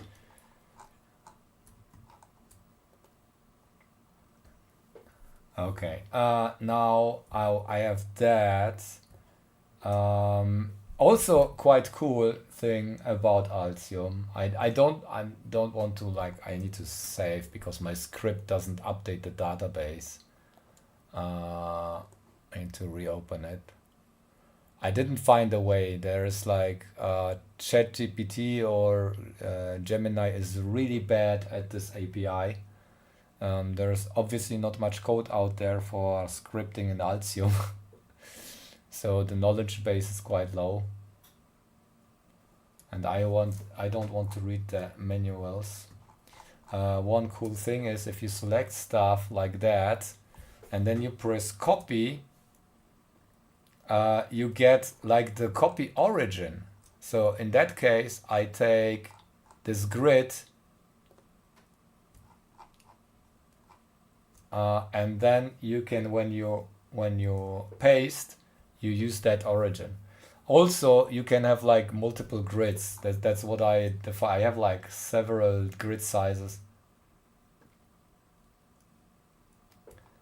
So now, if I let me cut it and then paste it. This is like different grids, and this is like a different distance, and we have orientation lines. So there are like some actual features that are useful, and then I paste it here. Bloop. Here you go. Now I will also use my script again to copy the other rows now that I have like the right orientation and the right offset. And the last step would be like to copy the traces and so on. But I don't think I will copy the traces for now. But look how neat it like, yeah, we will loop through we array it out. Okay, this needs to go. But it was so slow that I let Gemini do an optimization. So it has like the search, a binary search in the components.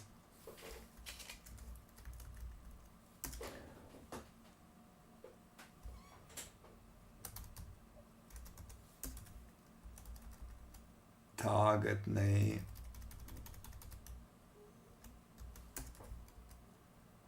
No, wait, 0.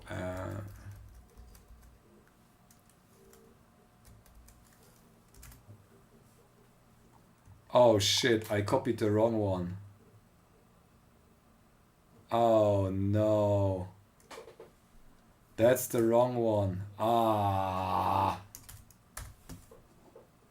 I should have copied that one here. Foo. Sorry. I need to redo that.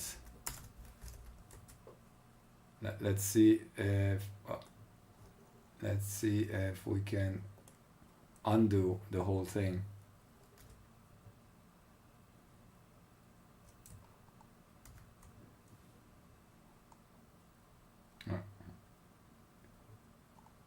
It's undone. Okay, so let me concentrate for a second. It's so bad that I have like to hack the script to run it properly. 1 to 0 to 1, 0 to 0. Do 1 0 0. Okay, let's run it again.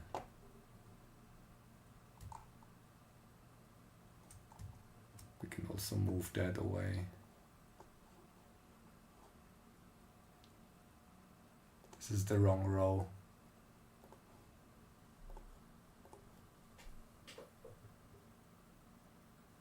Okay, this is the right row.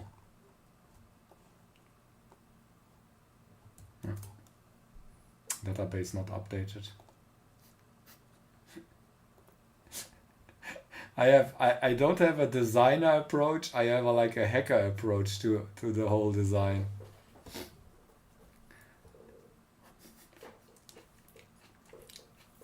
But the cool part about it is I made my tool and I can change the design slightly, and like with a few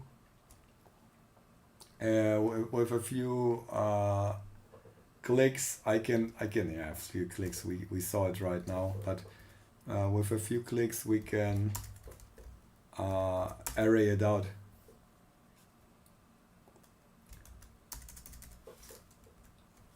Admiral Akbar.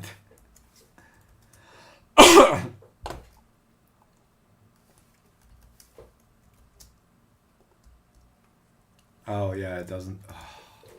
The editor is not the latest standard, I would say. C1. Yeah, I want C1.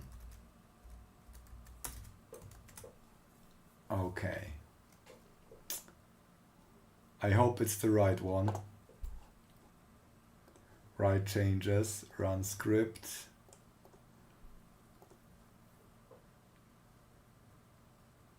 Shit. I didn't want to do it yet. Okay, yeah, anyways. I had to use that.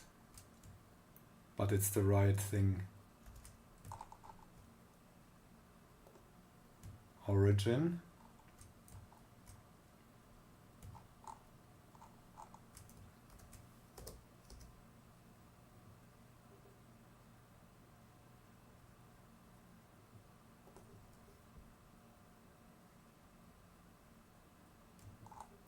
Okay, this is correct. Now run script again, and it will just copy the rows accordingly. Look at it. Woo! This is a glimpse of the board that we will have at the end. Yeah, I need to add this to the board shape. Let's save it and look at it in 3D. Yeah, here's your connector. That's only 3 rows. What's how do rotate it like that? Look at the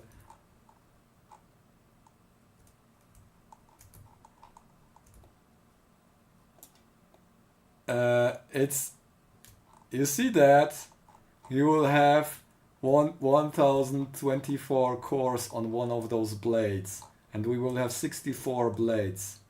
So, and we have like these here, these have even like FPUs, and this is how it looks like, more or less, with changes in real life, like this one part.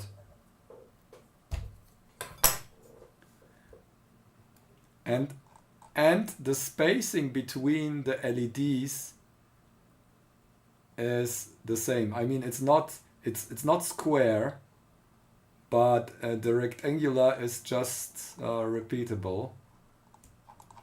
So it can act as a matrix. I wonder what happens if I try like to make it actual, like the full array. I need to close my old browser windows because currently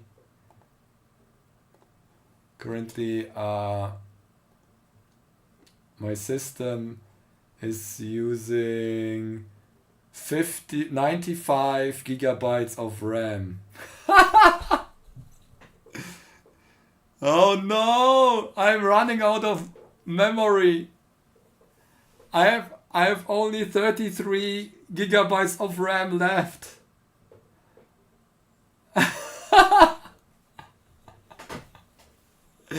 Only browser windows. That's all browser. Look at that. It tries to load the tasks. With the streaming running at the same time, it's even worse. Oh no. I have no clue. I reached a critical mass. Yeah, look at Chrome. I have no clue. Look, Chrome is only like 7.4. Yeah, yeah, I reached a critical mass. I'll show it. Wait, don't want to show. Yeah, I reached. Nah, I think it's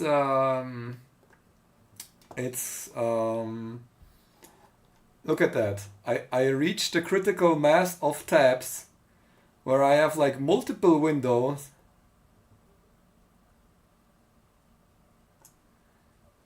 I can't see what all that stuff is, so I reopened the same windows over and over and over again because I can't read anymore. This is what's happening right now.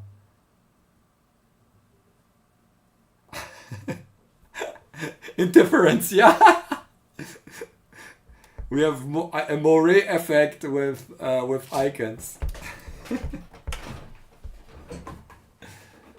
Has 8 gig. Yeah, you probably stay better organized than me.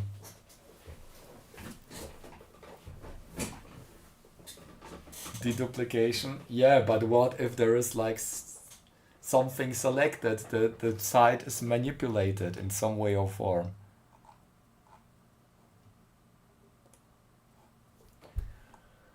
All right.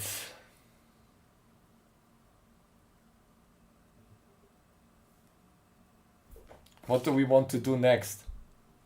Do we want to design a little bit?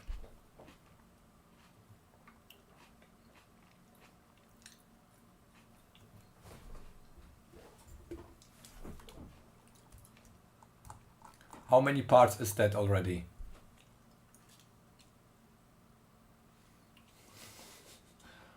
Chrome ecosystem engineer. Oh, this is...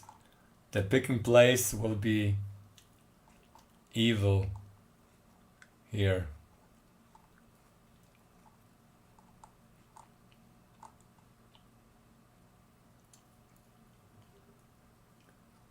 Oh, it was last week, so it isn't that long ago. By accident, I restarted it last week. A suspender, of course. Yeah, the system runtime is not that long. Okay, it's probably a week or something. It's really not... Yeah, because I couldn't I don't trust for all the windows to open again the same way I left it. I don't want that overhead of shutting down and starting up again.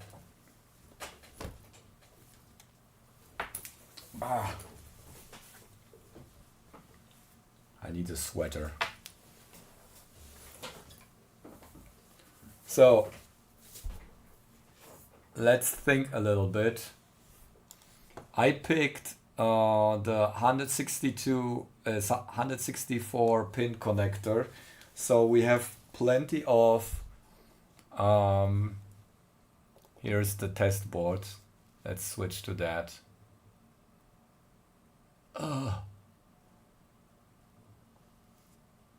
Yeah, it might be RAM fragmentation, RAM leakage, whatever.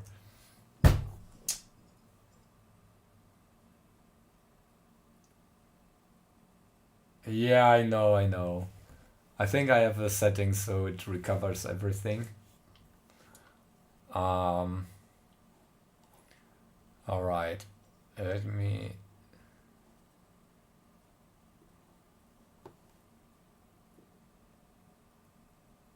Oh, nickel plating. How did you do that? With electrolysis?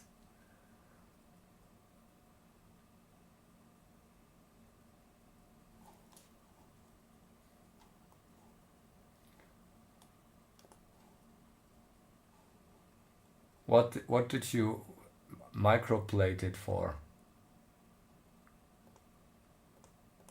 Yeah, I don't want the planes. I was testing for the export. Okay, so I took the connector because on the back side here,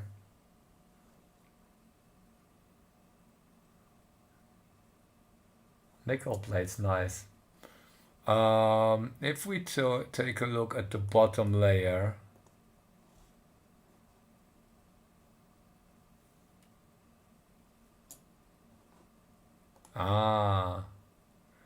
okay, polygons. You can see we have power for a column of 32 MCUs, and then the power for a column of 32 LEDs, RGB LEDs. So it's actually 96. So we have several power lines, and I want to separate the power lines for LEDs, of course, for the MCUs, so I can control it. I mean, it will be probably we can't do much about leakage.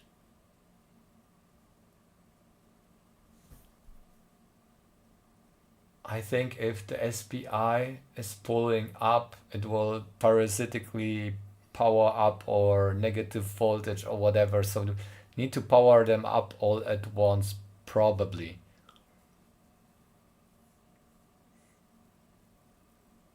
No, I mean, like you have negative voltage or something through the pull up, it will power up through the diodes on the... It is weird. It's the same with the LEDs.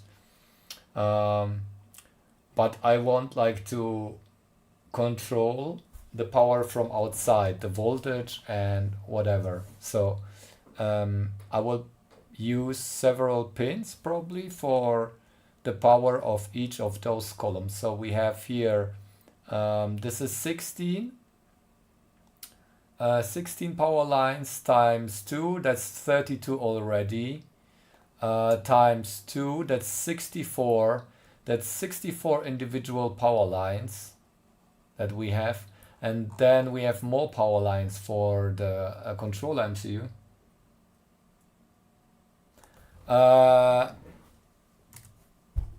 Here. 3, okay. So 3000 watts divided by 64 is like round about 50 watts. And if we power it like, let's say 3 volts would be an acceptable power for everything. The LEDs can run at 2.8 volts. So we can save a little bit of power there. But yeah, that's quite some amps. It's not really. I mean, if you divide that by 3.3, that's only 14 amps. Divided by, if we take like 100 pins for the power, then we have like 0.14 amp. It's not much, even if we take like only 1 pin. So let's multiply by 100 again. That's what we do now, the system level design. We have, apparently, we have 64 power lines here. So we distribute the power equally through all the pins.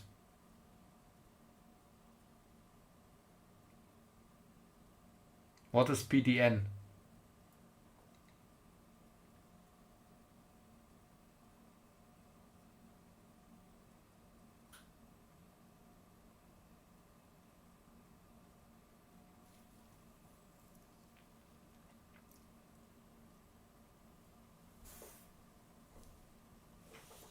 Power distribution network. Why? It's, look at this. Look at this copper. Look at this copper. We have here the bottlenecks.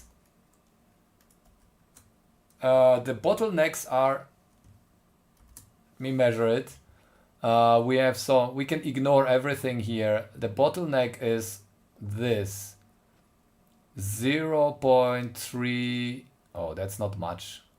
3.2. But that only needs to carry, and that's only a short one. Here, this distance is more like, oh wait, that's this distance, 1.7. What is this? 1.3, 1.7. More or less half a millimeter is only for 64. That's 14 by,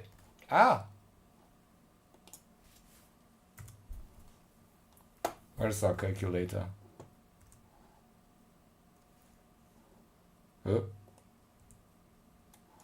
Okay, what was 14 divided by 64 power lines? Oops. 200 milliamps. 200 milliamps on each of those lines here. Probably less. I mean, the actual power.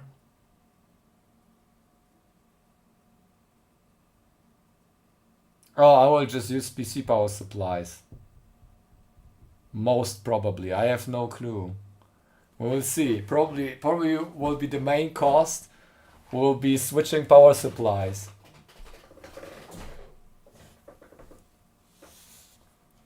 Holders for toast bread. 6-phase, just to be sure. 6-phase power.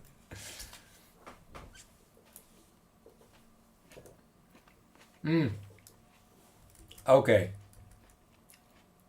We can calculate the actual power need of that board.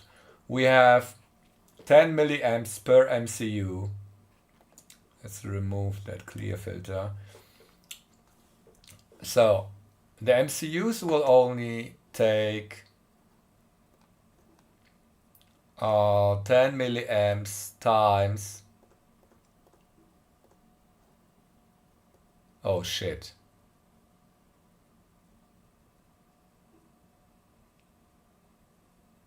Yeah, I know. We will just take switching regulators, individual switching regulators from 12 volts. So what we will take is a huge power supply. That's what you know.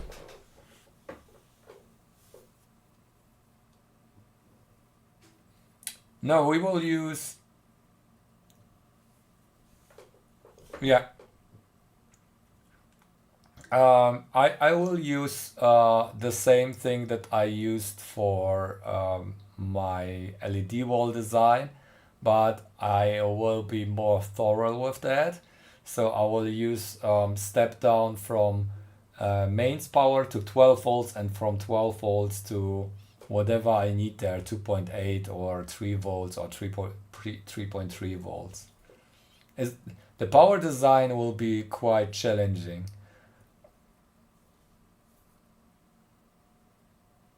Well, yeah, I admit it's 10 amps. Sounds like a lot.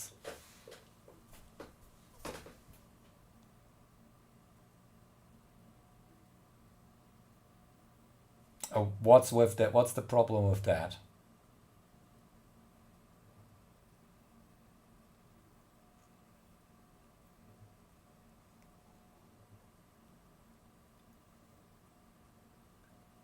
Yes. Yeah, you see, Sonic supports me. 75 watts a PCI Express, and it doesn't have like all the pins are not power. So if a graphics card can do it, why can't a supercluster do it? But they are cheap. Power supply, PC power supplies. I think I will use the Meanwell that so shall we go on a shopping spree? All right.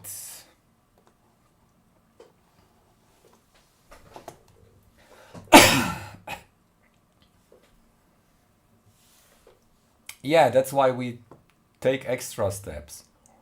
We'll just put in a ton of switching regulators.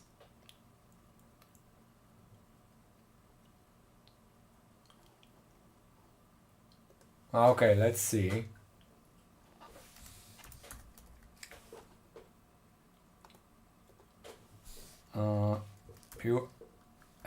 USB.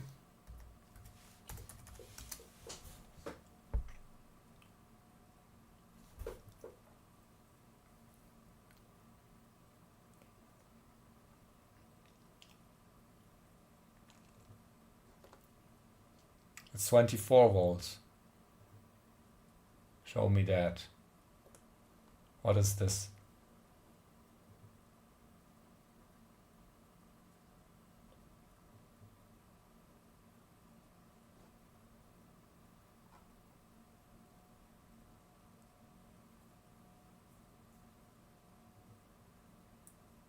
Meek Wing. What is that? Meek Will? What? What?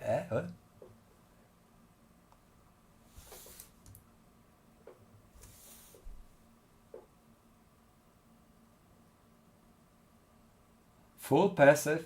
Ah.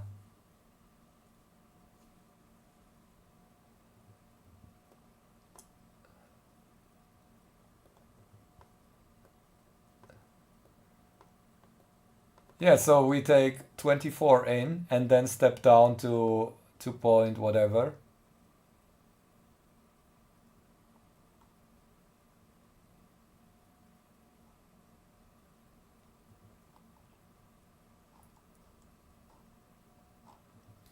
That's what the same that we are doing at my LED wall 3, but I had like with peak currents, I have like an overshoot that killed my LEDs.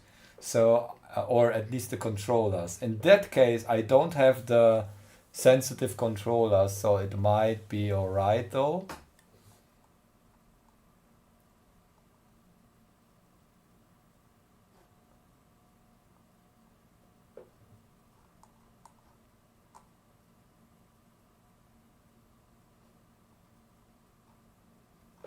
So we are good with 2 of those. We only need 2 of those because that's already 1,500 watts.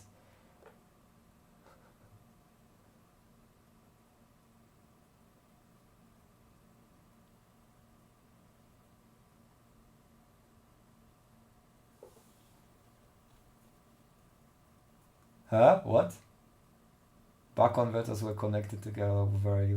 Yeah, probably. And I used like really cheap passive converters from 24 to 5 volts there. In that case, we can just design and array out the regulators ourselves.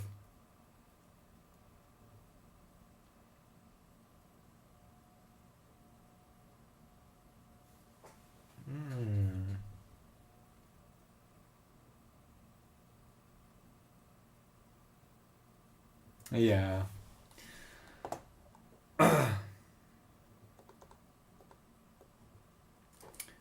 I'm wondering if so my plan was to run the LEDs at 1 milliamp each, so we have 13 milliamp in total. I think I probably don't have no, this is the wrong one. Huh?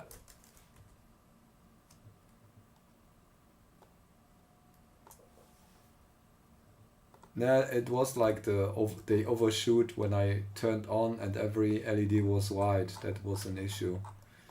That was the case where they overshoot. Why is the menu gone? Here.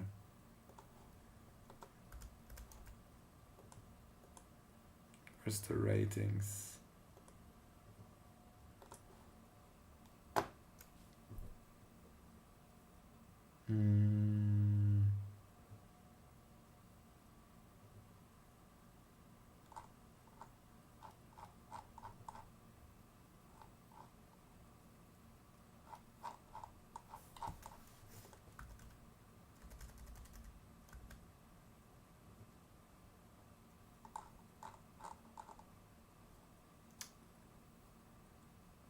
Oh wait, that's the wrong IC.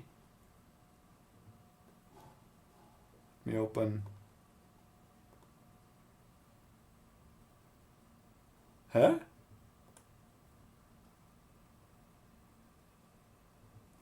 Oh, come on. It forgot my data sheet. Let me find that.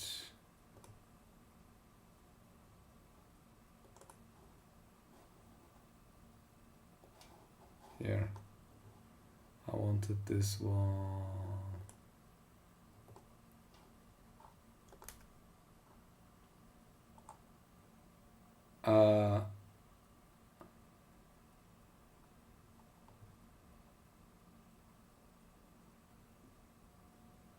Okay, here you go. So I don't expect, like we will run it at, this is like 60 megahertz. It can run at 100 megahertz. So I expect it to be around about 10 milliamps at 100 megahertz here. And then 3 milliamps for the LEDs if they are fully lit, because we have like the current limiting resistors. So the absolute maximum is 30 milliamps. I don't even think we need the 50 watts there, because now calculating what is 13 times, okay, yeah.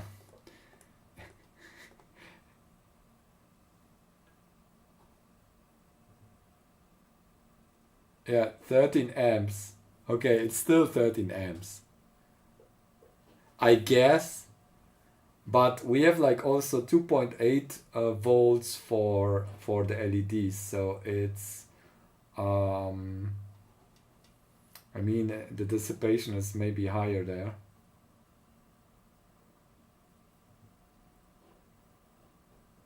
Yeah. They are also designed for the shortest bus. The only issue I have right now with the bus is here. Double everything, yeah. This bus is the longest one, it's 20 centimeters. 25 even. That's why I put this one in, because we have like a step between this one and the PCI Express bus here even further, because we need to, we can put it closer to the center, but looking at Onshape, I have like 10 windows open with Onshape now.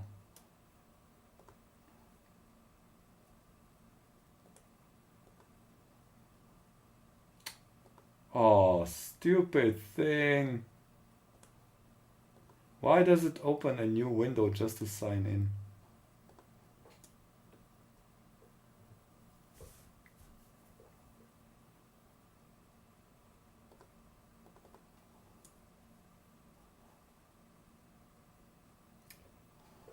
So, Thomas, you were wondering, this is the arrangement of the boards. And the physical limit here, that's why we need to put the connector on one side of the board. It's not that long. I think I designed it here with, we can change this. The actual length of the connector is shorter. It's I think 8.6 millimeters. Yeah, I know. Yeah, I know. The issue is there's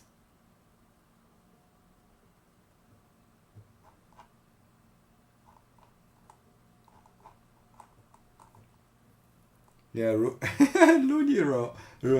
Do it once and hope, cross the fingers. Ah, this is not a data sheet. Stupid thing. Okay. Let me try to find the window that I designed earlier. Might be one of those windows. I hope I don't.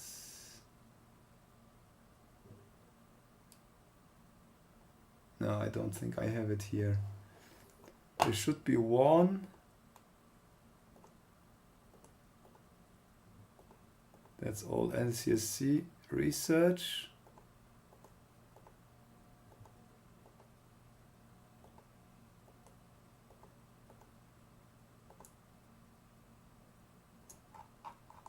Nope. Here.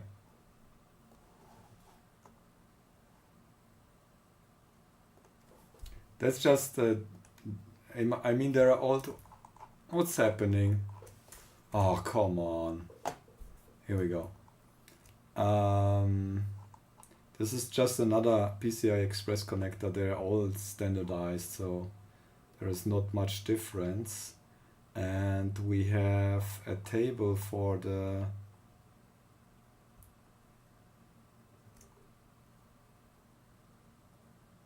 is there a table? Dimension BC table B.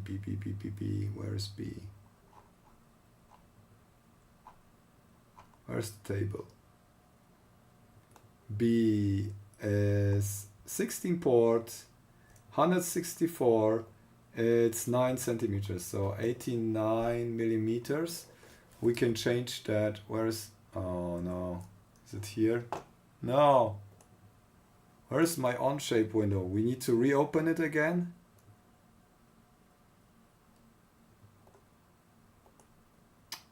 Shoot. No, here it is.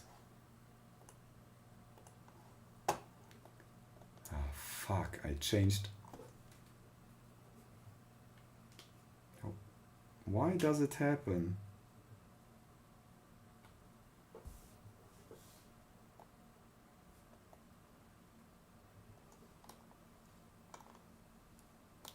Okay, so let's change the design.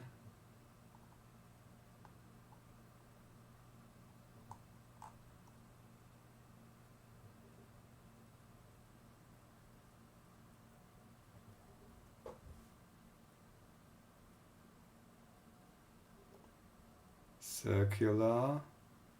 Oh. Here we go.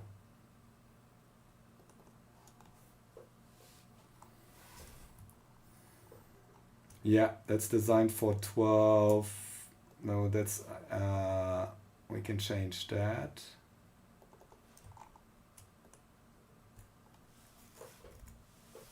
Can we? Come on.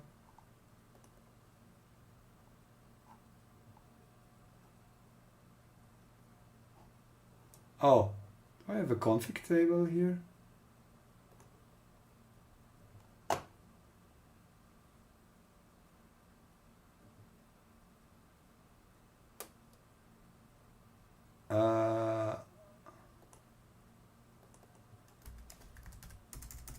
I have actually a config table for that. Here we go. 89. I might want to place it differently though. Now that, because we need to shorten the bus line. It has to be more equidistant, but we have more space now. This is now one centimeter, and it's not that wide. We have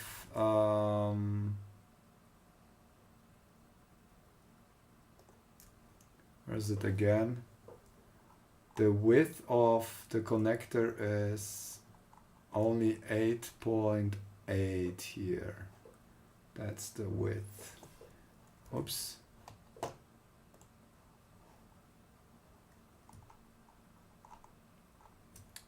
Eight.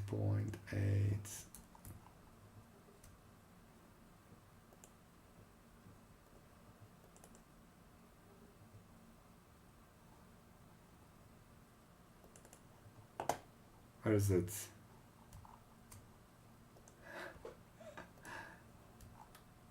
Oh, that's the blade. Yeah, the blade, my friends. Diameter times 2 minus 45. Yeah. I just made it 1 millimeter longer because actually we need a little bit more spacing there. Maybe even 42. But this is like really close now. But I need this one here. We will see if it's... this model is more or less parametric.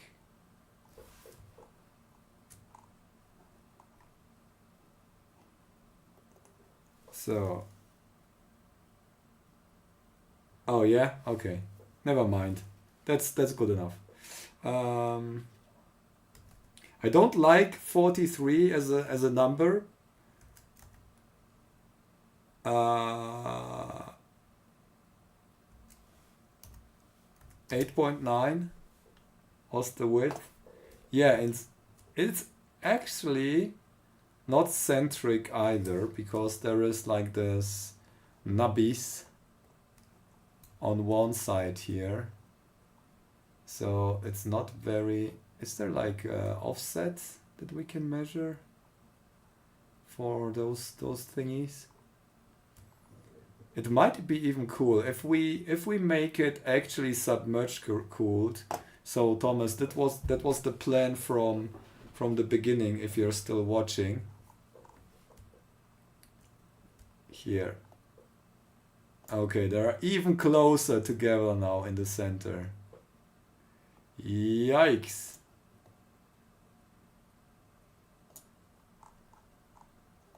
Ah!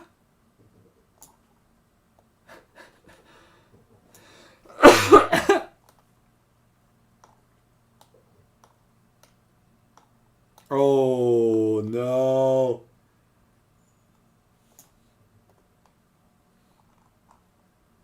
Oh, we need some serious. Yeah, you're here. Okay. Yeah, there's not much space. That's like 1 millimeter in the center. But the initial plan was to submerge cool it. That's how to dissipate it, and then circulate the coolant from the center to the outer skirts. Oh, you thinking? Okay, cool. Just give me your thoughts then on Discord if you're finished. I will consider it. I mean, I have some experts from that are working for, that have also designed stuff for NASA, that are working for with Altium, so they might help to solve the issues, or we can throw. At the end, we can throw money at it. Can probably spend like $500 just for the power.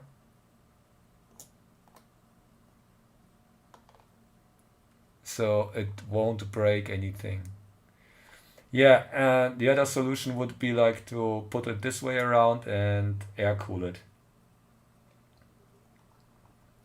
Submerged cooling, liquid cooling. That's all submerged.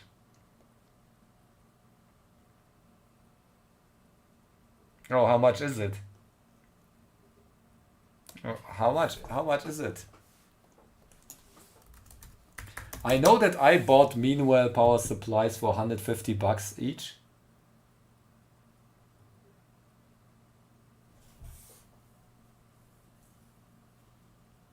Oh, they're split. We have like they're all, we can all split them. Oh. What? Why would you do this? I'm wondering, the LED wall power supply. Wait, the one that I use for LED wall 2. Where is it? Where is the wall?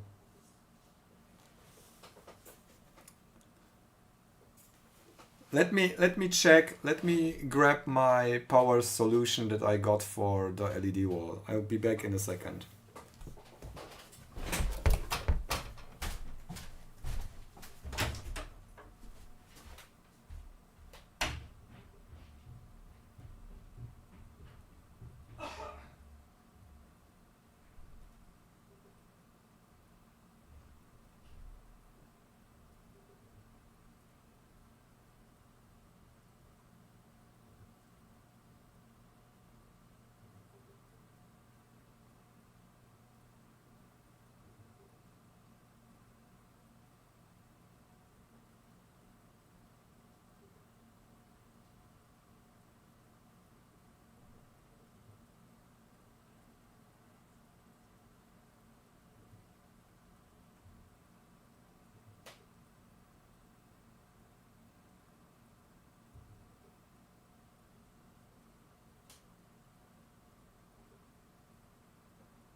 Oh,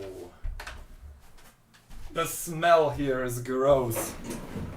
The cheese. Oh.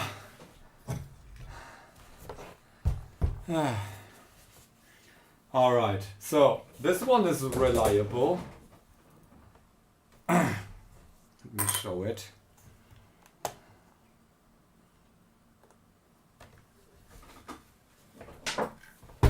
Here. This is the one that was powering. Yeah, that's 24 amps. Oh shit, I need plenty of those then. No, 24 amps at where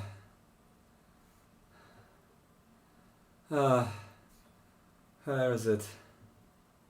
24. Yeah. Yeah, you think so? Yeah, because I like it when it's very nicely confined.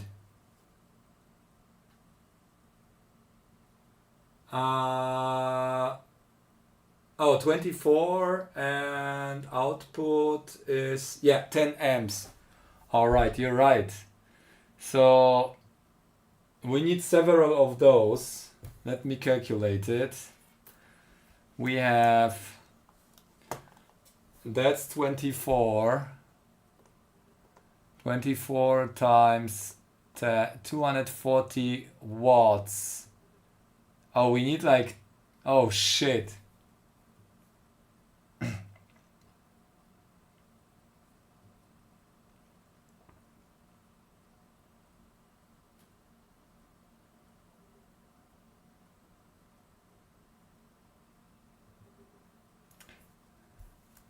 The issue with the coolant is it needs to be transparent, not like the and submerged cooling. And the thing that I have with that is that all the transparent submerged coolants that were rated for PCB submerged cooling are discontinued because they are basically PFAS.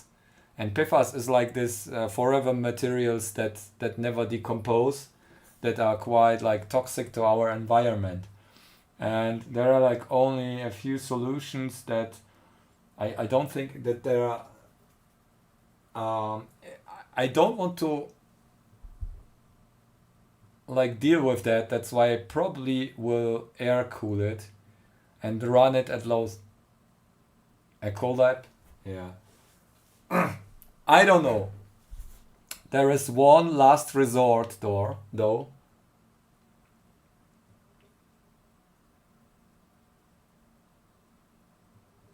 There is one solution that Matthew from Altium mentioned. Just run it from batteries.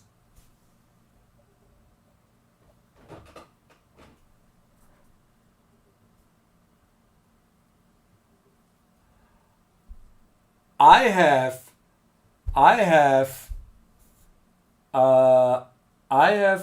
lithium polymer batteries that are able to drive. Yeah, but I have enough batteries for 4,000 watts. So, and you get clean, really clean, whatever it is, 36 volts out of that. Just stepping that down needs to be clean as well.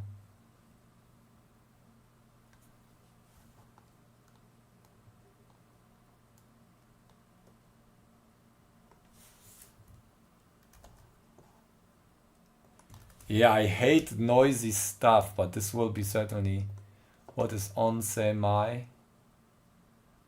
Let's check it out.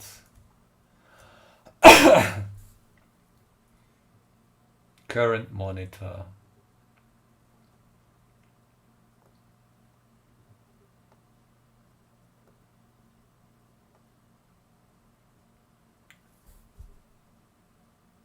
What?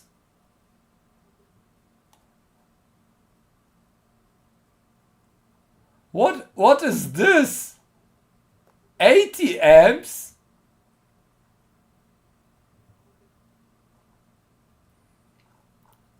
Are you mad? I don't want to drive it like from one step from converter. I rather scale it up. I have plenty of converters that handle like ceramic. That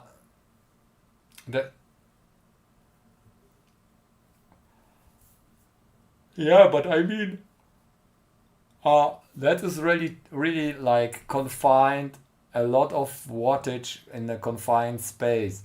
I would rather take a really cheap part and have like 32 step-down converters that are cheap than one expensive that condenses everything in one tight space.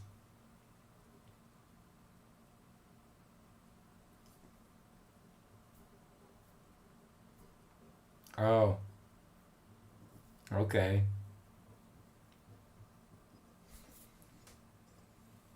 Oh God. Oh no. What did I do? I will just take 230 volts and put them all in series.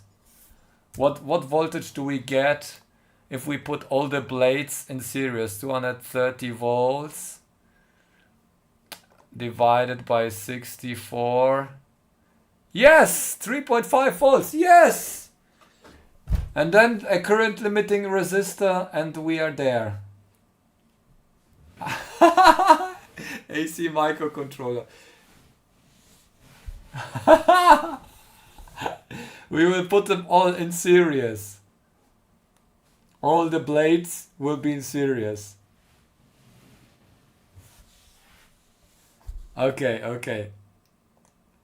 I hope.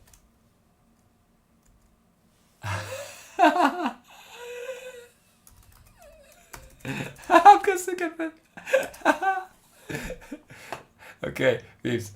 Whoever watches this isn't serious, okay? We won't do it. Okay, so here's the idea. We'll take a plug, wall plug, here, whoop, whoop, 230 volts AC.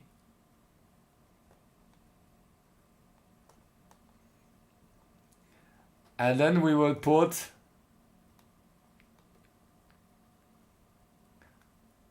the power in,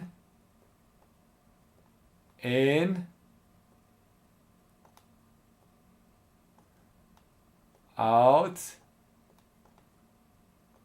in. Let's do it plus, minus. Let's put a diode here like that.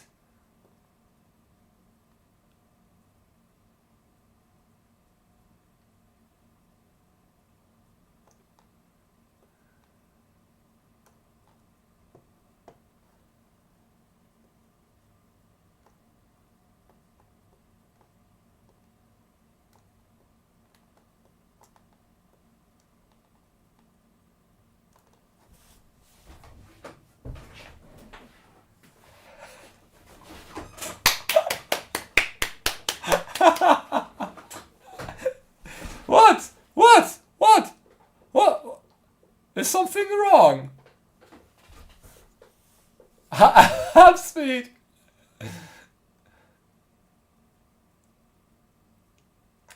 Okay, we can. All right, I got you. Let's take three-phase power then.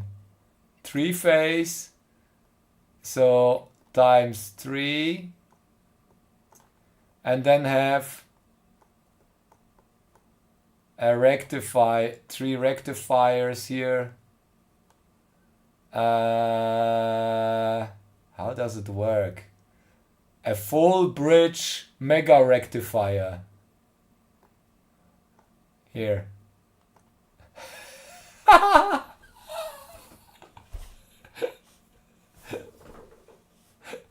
And this is neutral.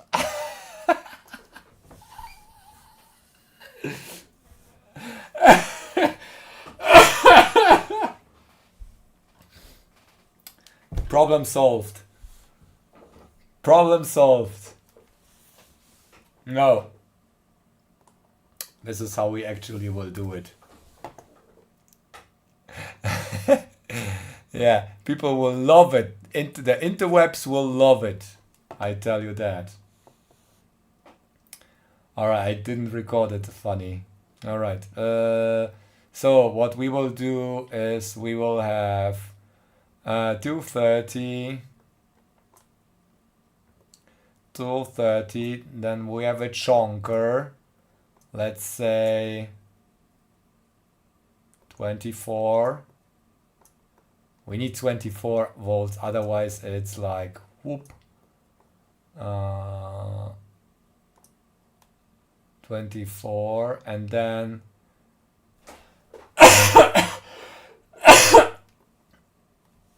oops. And then we have a gazillion.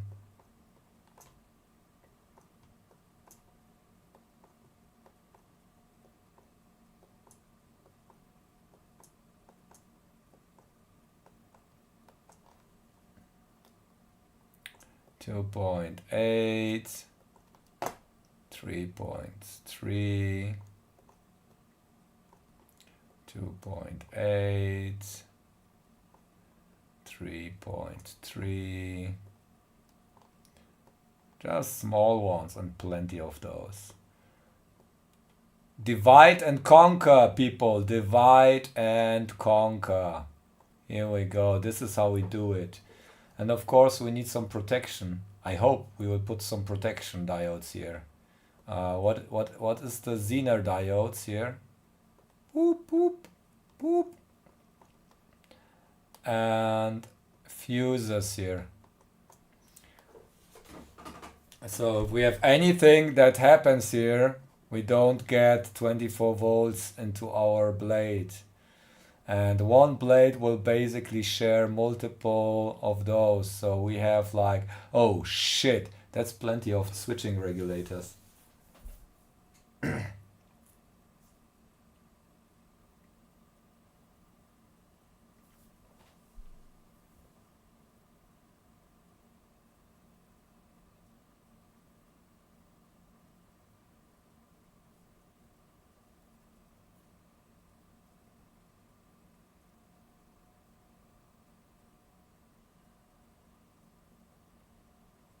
Yeah, that's what I plan. So I have some regulation at the end and can optimize like what is the lowest power, lowest voltage that I can use to get the highest performance out of it. That's basically it. But it's quite demanding, I must admit, it's a lot of power.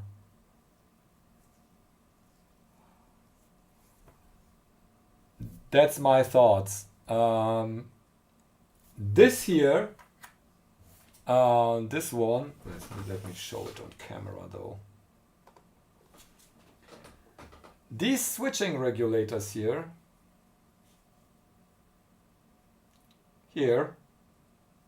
and here, we just made them. Nice, Quindor, that would be nice. Look at that small things here. Each of those is doing 200 milliamps. And what's the cost? Okay, the cost we need to check, but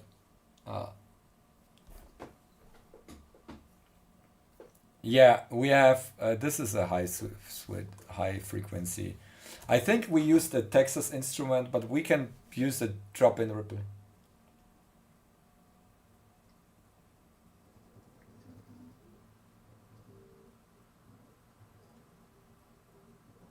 Maybe, yeah.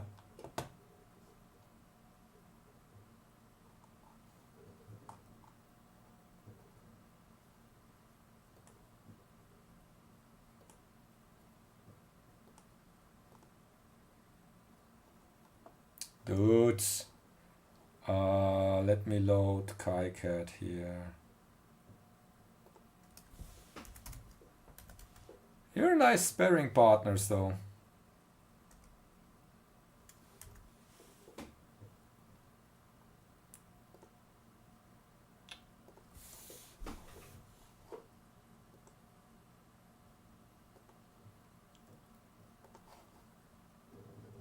take a look at this design.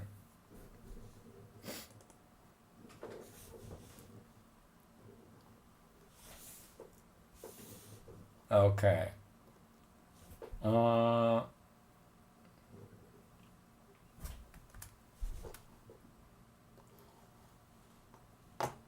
I used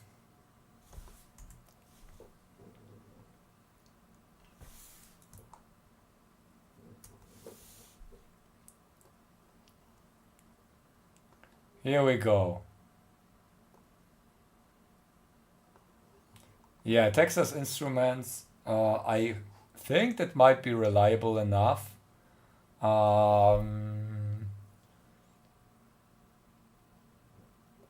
Input up to 30 volts, output 2 amps.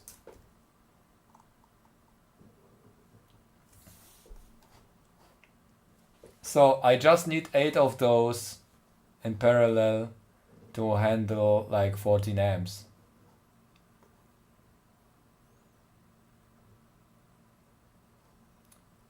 They are so small.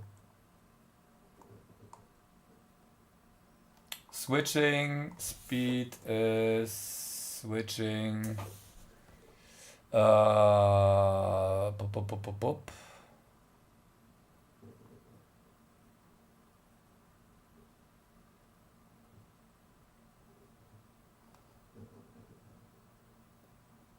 What?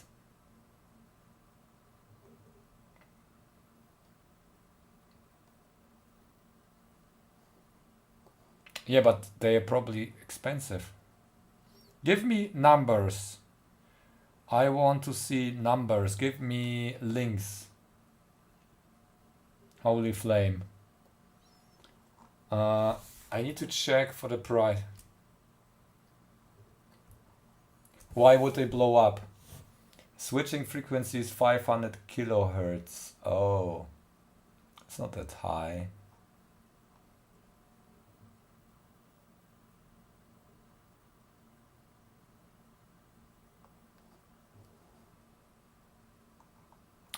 We can, I need to compare.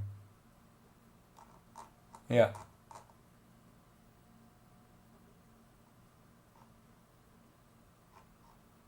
I mean, that's what I used.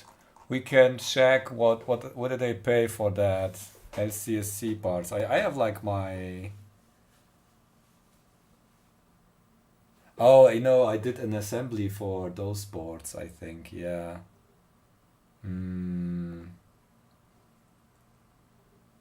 No, I count with like I need peak current 2 amps. That would be peak if all the LEDs are white and MCUs are running full power.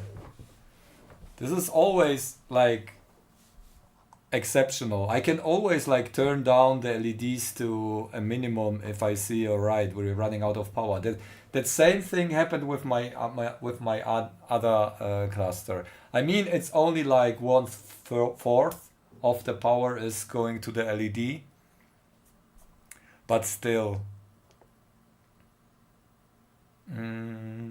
We can also clock down the MCUs to a slower clock speed and run them at 1/3 of the power. Only if we like bursts calculate. If they're idle, we can slow them down. Okay, let me check my orders. And did I order them?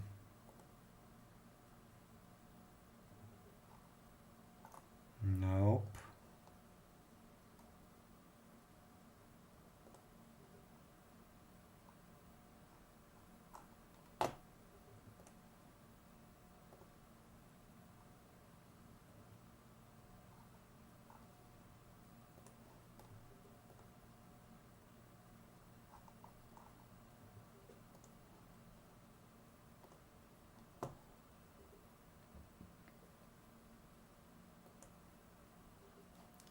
Peak plus 10%.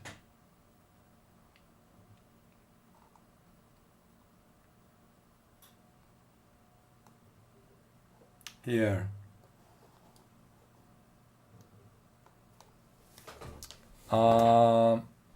Here we go. The unit price 3 cents per inductor. We have TPS. Okay, 28 cents. That's substantial though. I must admit this is substantial. That's 30 cents. Let me check.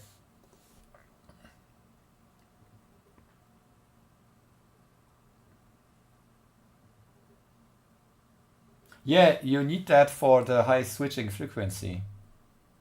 Or do you mean like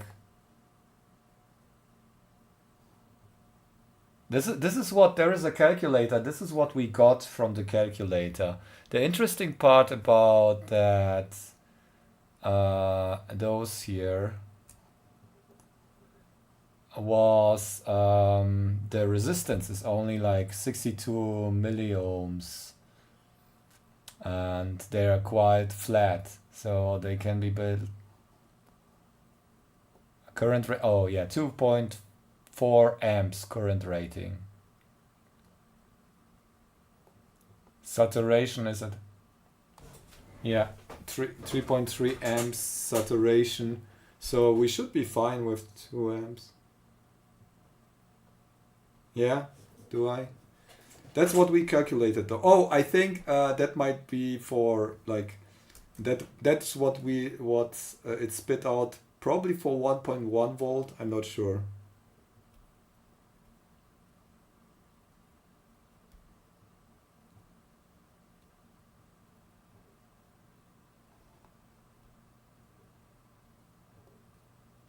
Oh.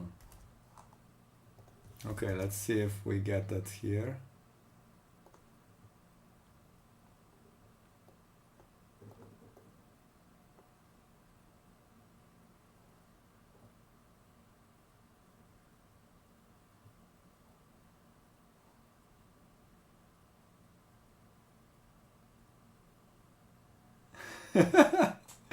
That's what I mean. At the end, if you're assembling anyways, and you can let them assemble such a small footprint power supply that is capable of doing 2 amps. Yeah, basically. And I don't need to place them myself. This is also placed by JEC, so and I just put it next to the buttons. Charge discharge cycle, what? What are you talking about?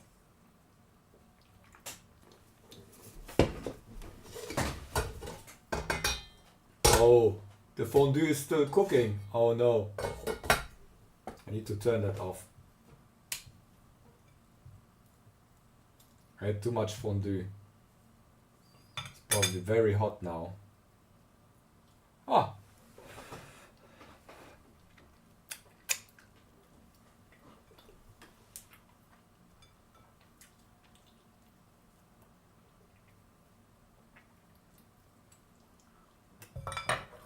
The idea is not that bad. You know what we can do? We are PWMing. We are PWMing the LEDs anyways. So whenever they are powered down, we activate the MCU calculation. Otherwise it's idling. So when we switch the LED on, we power the MCU down, put it in sleep. Chromoflex, what is Chromoflex?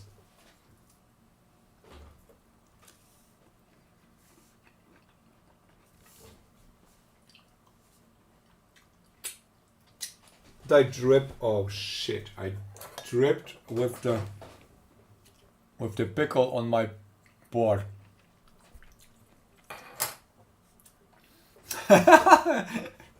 No, that would be cheating. Only if we really run out of power. At the end we will do it with a lipo. We still need like the last step though.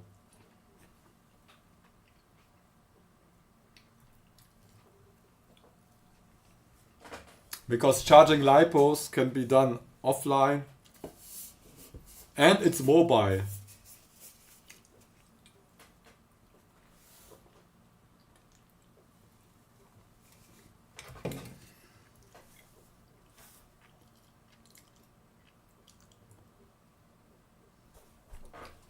Hey, Shadow of War.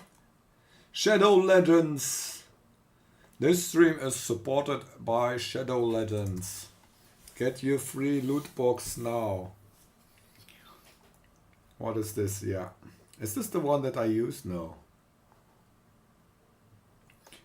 We can just take a where's my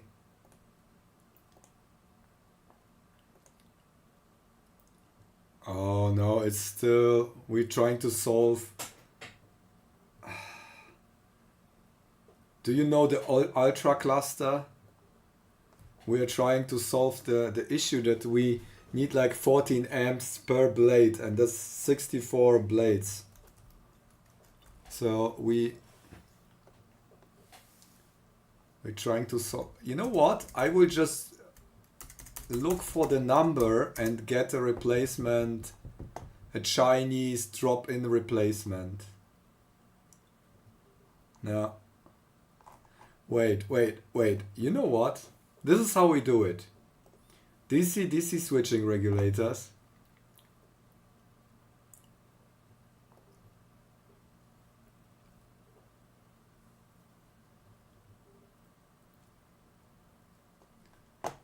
Ah.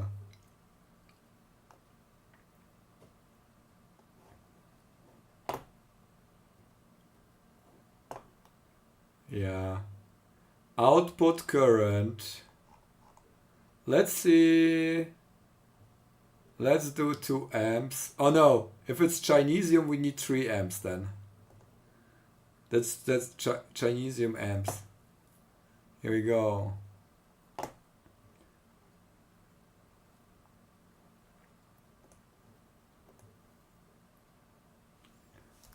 We can do, wait, minimum 3 amps.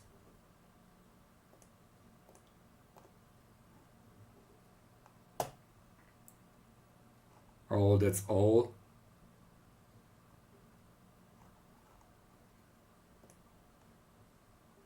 $0.04. What is this?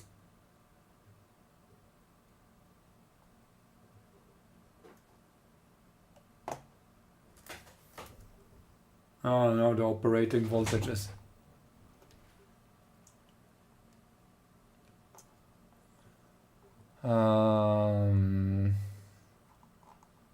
24 volts here.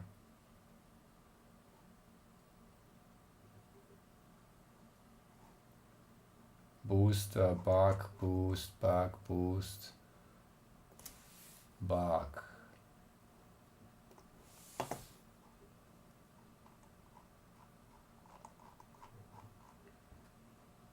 Hand select them.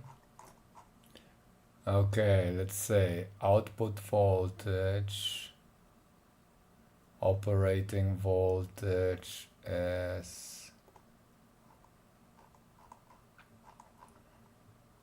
yeah, we can maybe find a cheap one. Oh shit, how do I do it here? What do we do, 24? Does it? Oh no, what did I do? Clear.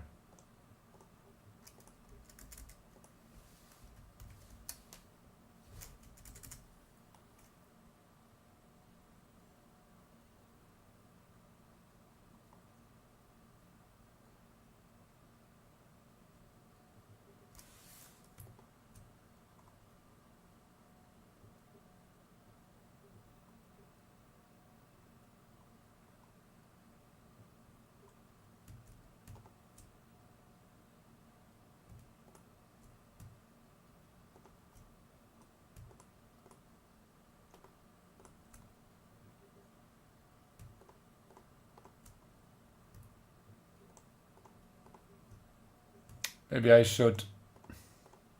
No, no, no, no, no, no, wrong. Oops. Fuck. Okay. Maybe that simplifies stuff, yeah. Ah. Yeah, I should have selected bug in the first place. Nah.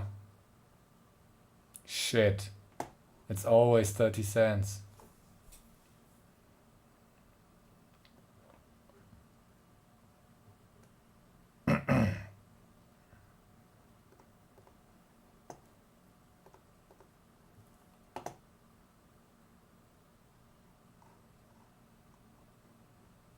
Asian brand.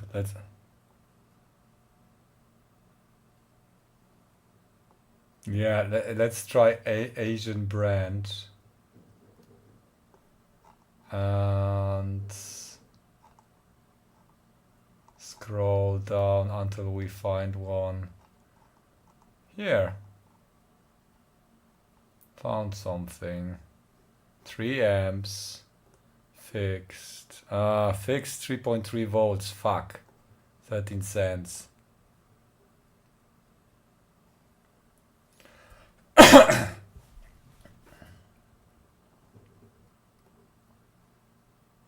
But that would be a solution for the 3.3 volt rails, which I need anyways.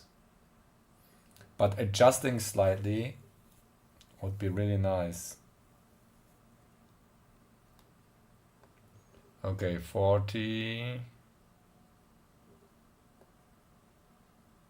Fixed.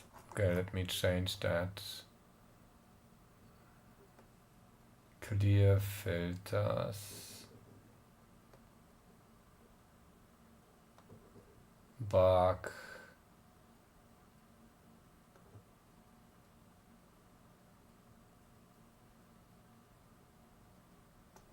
Adjustable. That's changes things.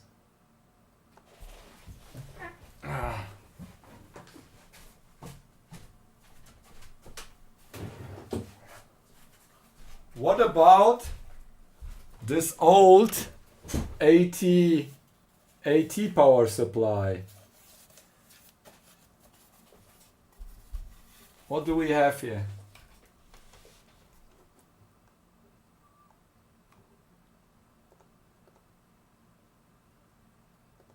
Oh no. Ah, fuck, my headphones are.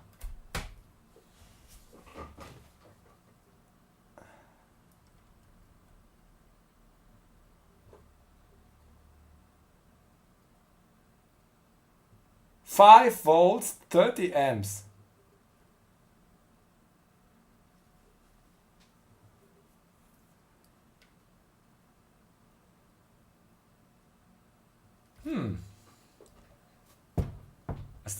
This is AT, I believe. It's an old AT power supply. Look at the fan opening.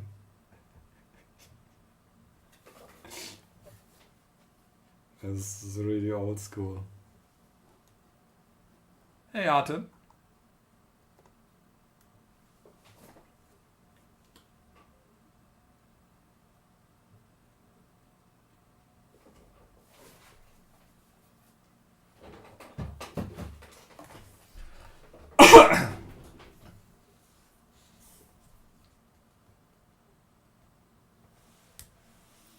Yeah.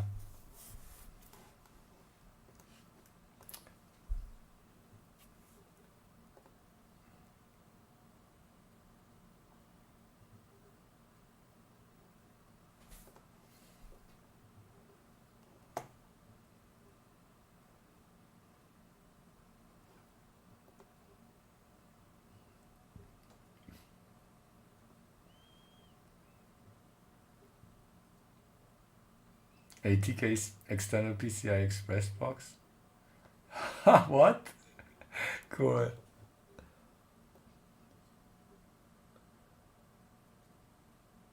Does it fit? I mean, how do you fit the board inside.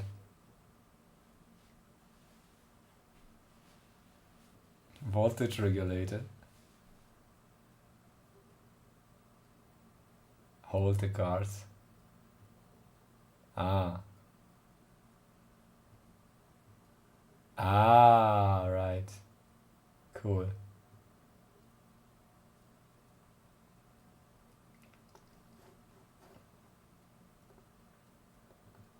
Okay, flame. We'll take a look at this.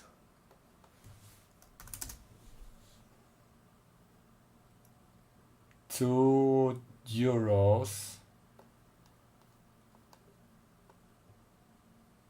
€1 in volume. What does it?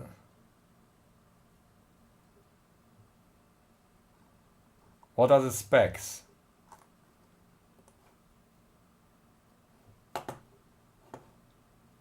Adrian. Okay, let me so your votes are here. I will 3 amps. So basically that is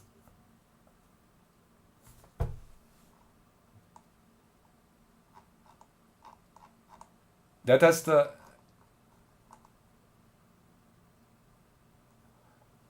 it has the inductor inside. So it's all in one part.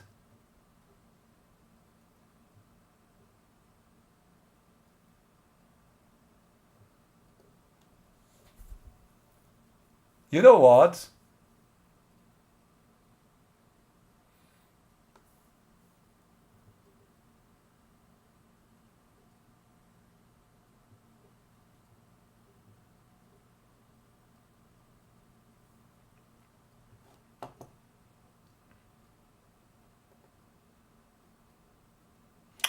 That might be, it's quite pricey. We could go lower than that. If we say, like, we can probably save like half the money. But if we have the money and don't need like to hassle, but there's a lot of components they still want outside. What's the capacitor? Okay, MP, let me do one by one. Here, today is research time. Oh no. Okay, let me search the webs. High efficiency.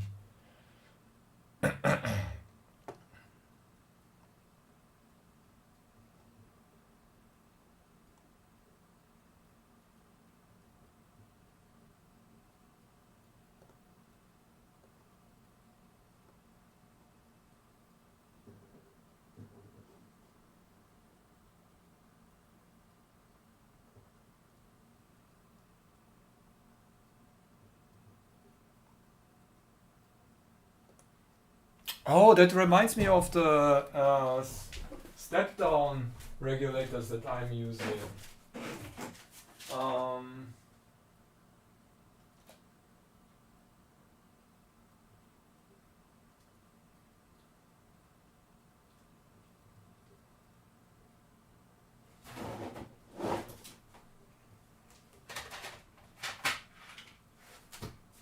Here.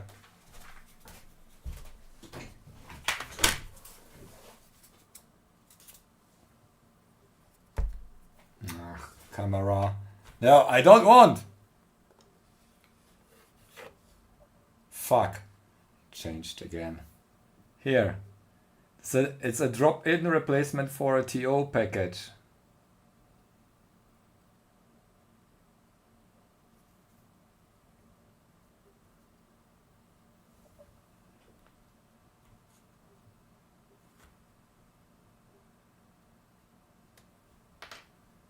And I have a different type. Here is a different one. Does the same thing. Just a huge inductor. Okay, let me check. Oh, I have plenty of those. Look at that. I have a bunch. I just bought a bunch of those from Mouse, I believe. You found it, Thomas?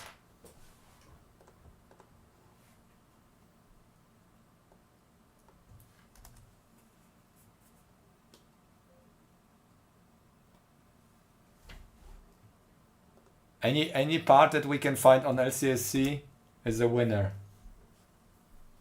Yeah, so we need like, I mean, we can use like PC power supplies for the input then. At scale, we like sub 1. What's the spec? 3 amps output. Yeah, it's a lot. That's cool. I mean, this is regulating the voltage, so we can use the trim pot here. Yeah, but in that case we can't use like the 24 volts meanwhile. We need like, it will be hard. I'm not sure. Can you like put several PC power supplies in parallel, because we need then 3 or 4 PC power supplies, which are also quite pricey. At some point we need to like, oh yeah, it's a lot. 3 kilowatts or 2 kilowatts, so we need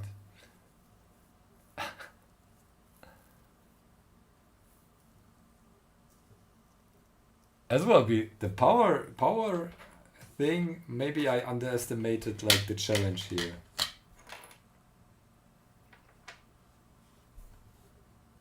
Parametric search, price sub 10 cents, output 12V. The issue is getting that in a high current, because then you need a lot of more.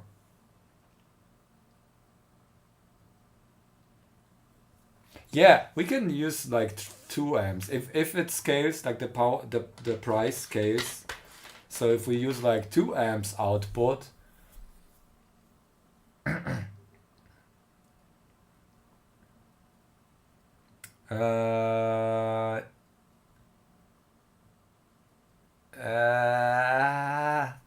what's the biggest power supply?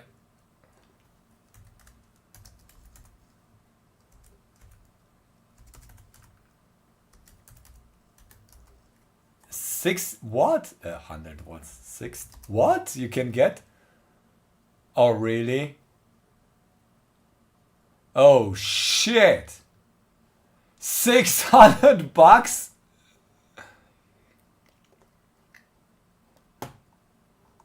Okay.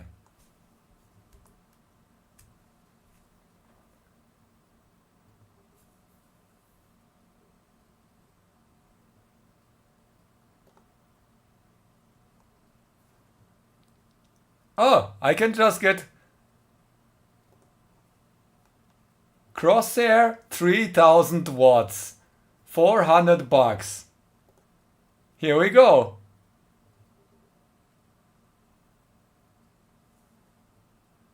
Oh, Sonic, I see you. I see you putting something in your basket. You're a PC aficionado. You probably already bought it. As we speak, it's ordered. Look, the price is at low time high, low. Yeah, but server PSUs are so noisy. Never. It's Crosshair. It's a brand.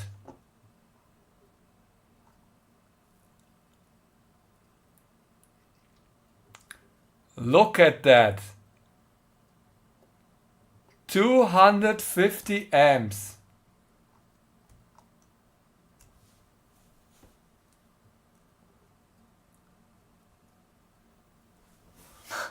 What is it? Like a pipe? A copper pipe? What is that? This is insane.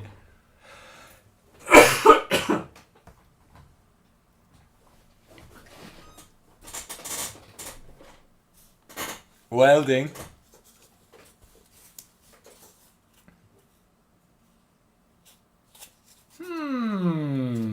What do you say? I think we have a winner, peeps.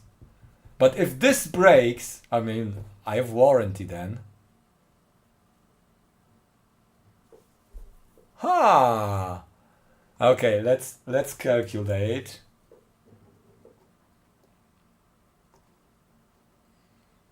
That's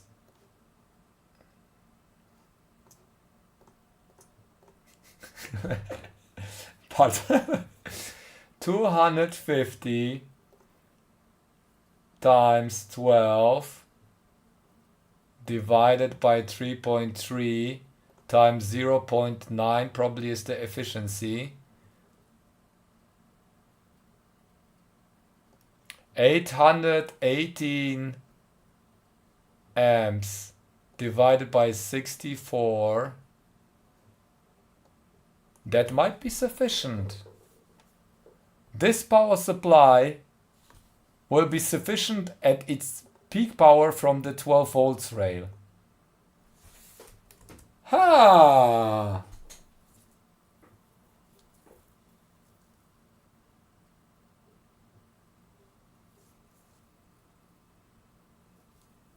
Hey, UU78, that's for the ultra cluster. No, it's probably peak load. There's no way. Yeah, it's a gamer, ultra, biggie, whatever. Look at that! For the 50 series, yeah, it is serious. They take it serious. It's platinum. And you get the cables.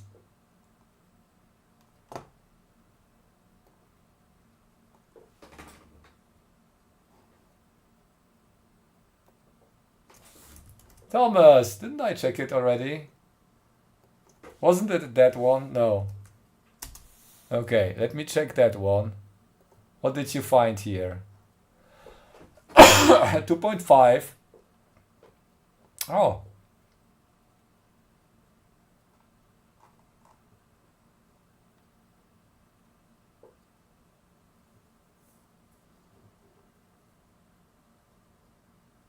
You will need to use the 12 times 6 connector. It will 100% melt in your case since you're...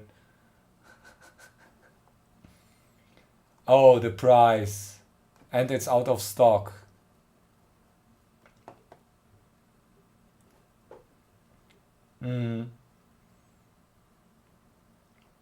Yeah, but it's not available. I need something that's right now available. I don't need... Like, I have to source it in China, at least from LCSC. Nice try. It looks good, but yeah, quite pricey. Let me check the specs. How do I find more data on that power supply? Info beim Hersteller. Maybe there is a 10 years warranty. That's what I wanted to see.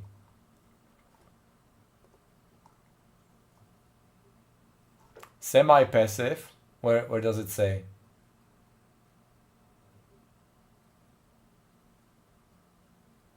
Is it like the...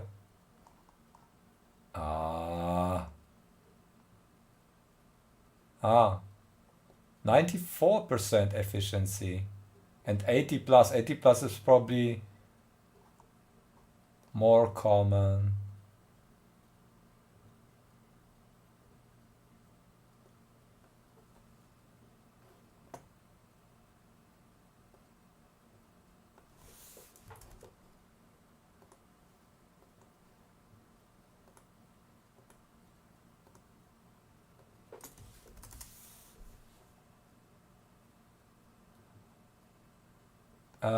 Yeah, 17 cents, not bad. Operating voltage. Yeah, if we take the crosshair power supply, I'm totally fine with that. We can take an IC that only takes 12 volt in. That would be much more secure than handling like 24 volts, even though having lower currents, higher voltages seems to be better for heat. This is good. This part is cool. You win so far. This is actually nice thing, but it's low power. It's not. Who knows? Who knows? Yeah, we'll just add it to cart.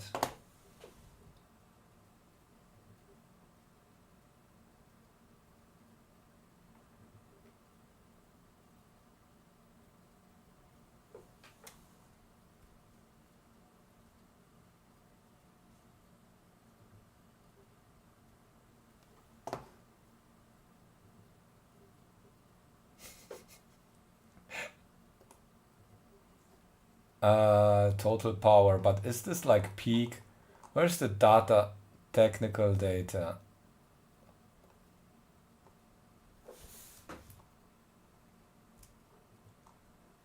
Look at that.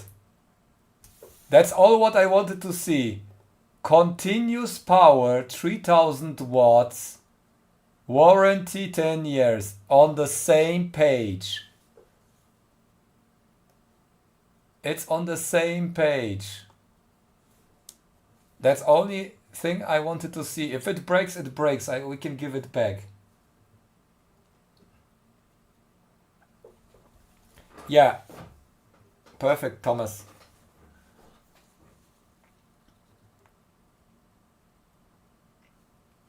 Yeah.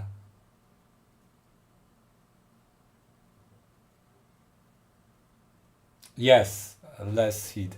But I need to distribute it somehow. I mean, the whole thing has like 60 centimeters diameter, a star arrangement. Even if I put like the power supply on the top or bottom or whatever at the side, I need like to cross a distance of about 20 centimeters, 20 to 30 centimeters to reach all the power supply boards. But we have a winner. We have a winner. This is what I will purchase. $500. This is so mad.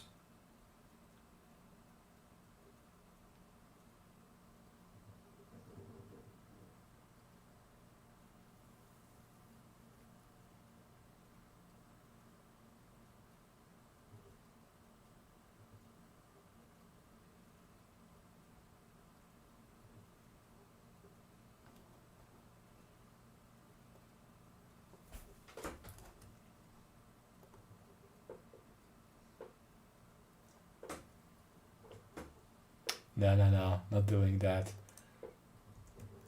Oh wait,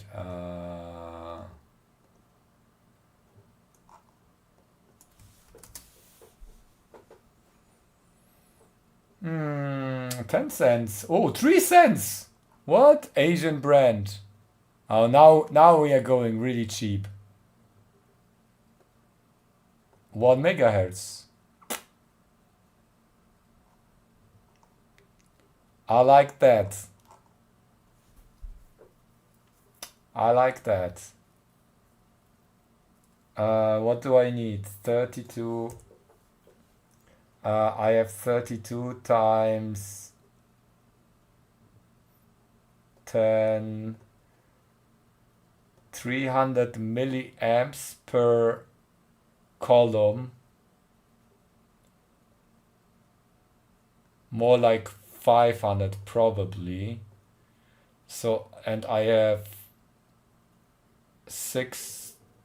Okay, the LEDs are different power, but let's say for the MCUs alone, I have 32 of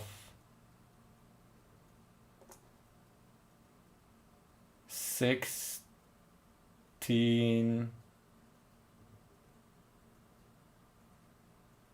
Now what am I doing? 10 amps. And this can do I assume we can run it at 1 amp comfortably, maybe. So we will have like round about 10 of those, maybe 8. 8 of those, 8 times 64. And that's only 512 switching power supply, switching converters. That's a lot. Phew. Yeah, we need to stay.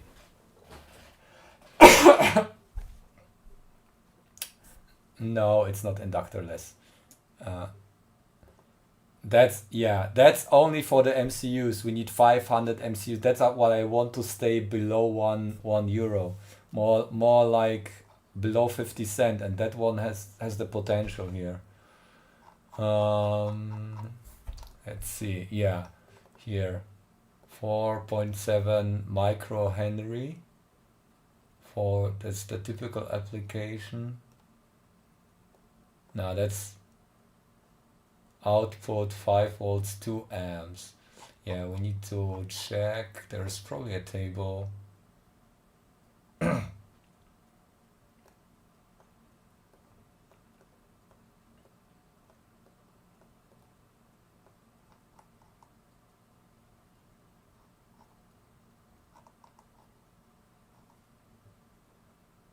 Cool. I like that one.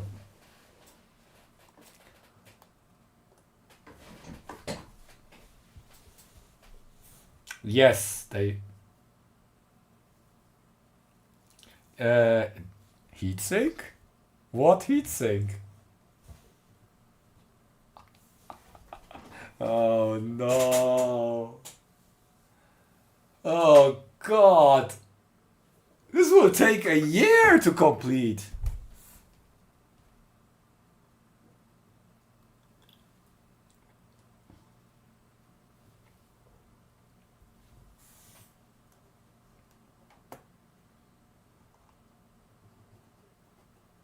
Yeah, that's quite cheap. I think we can go with 1 cent, 10 cent per regulator. So we have around 50 bucks.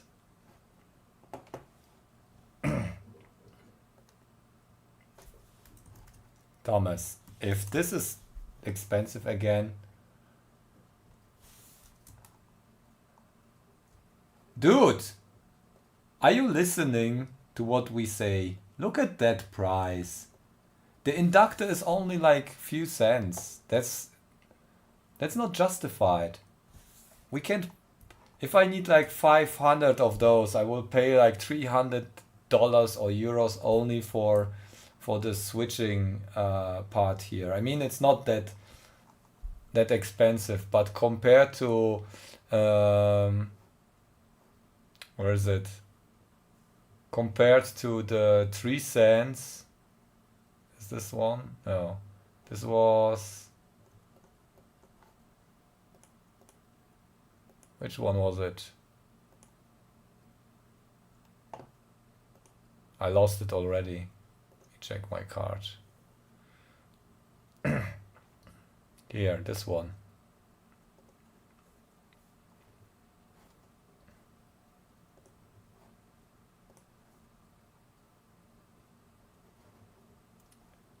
We take this one, which cost us, yeah, 2 cents. Let's say we pay another 5 cents for the inductor.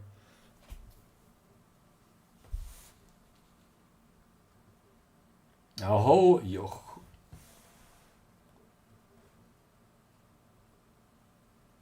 Johnny, what? Lab? Computer connected? Nice. Yeah. What is it? Evergreen? That got stuck in the Suez Canal. If board area is not constrained, definitely normal bugs will be. What do you mean with normal bugs? Holy. No, we can, if you look at our design, where is it?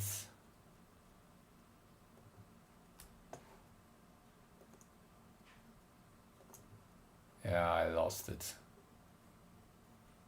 Well, all is lost here. If you look at that, we can just extend it to the top, like make it longer. So this is just a mock-up here, this size. There will be more connectivity and the power will go up here. We can put heat sinks on. This can go crazy. We can put like 7 segment displays that are controlling the power.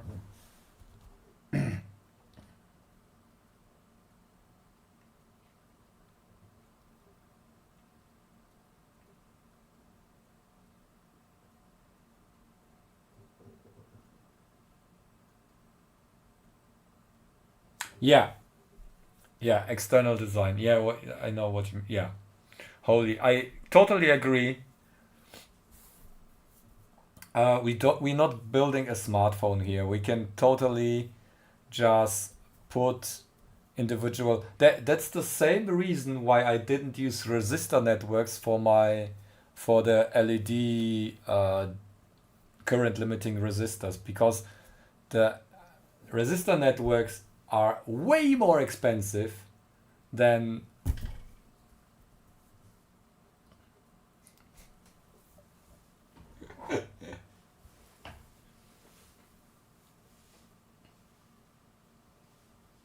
yeah, that's what I think as well. At the end, it will be a bunch of little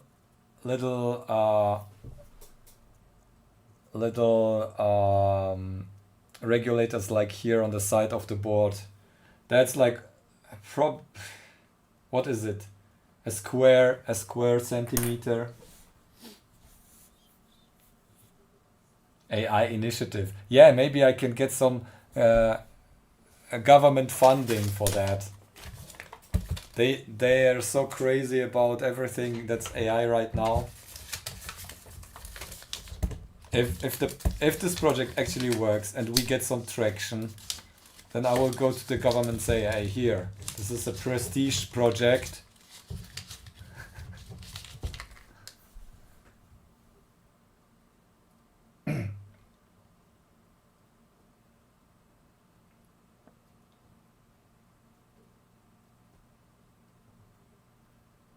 Yeah, but I don't need that. It doesn't need like to be. I don't do any ADCs or whatever. It's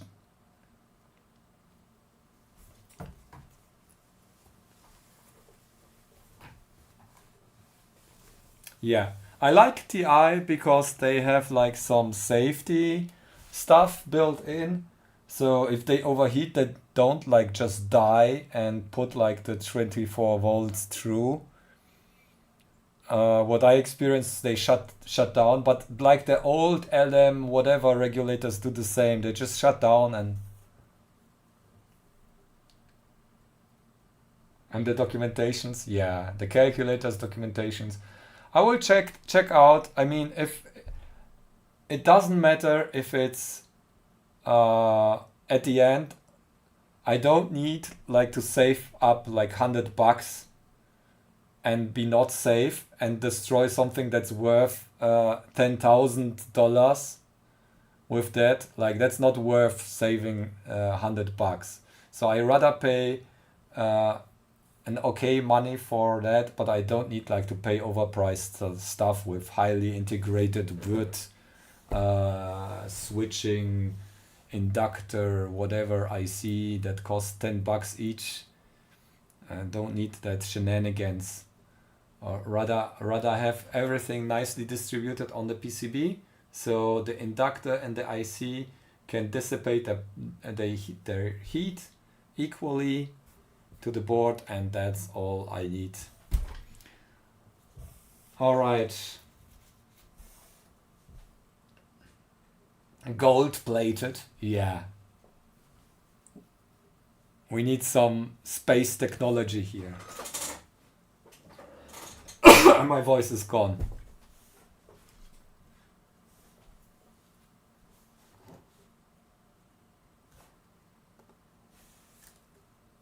Yeah. Peeps, I'm in love with this power supply. Where is it? Where's my window? Ah, the threshold of shit, where's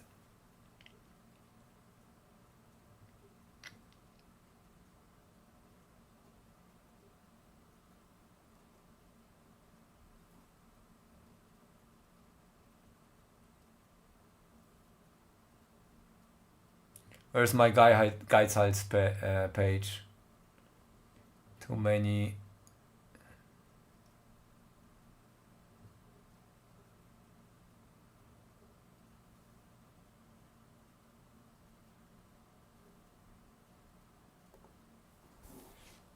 It's so dense.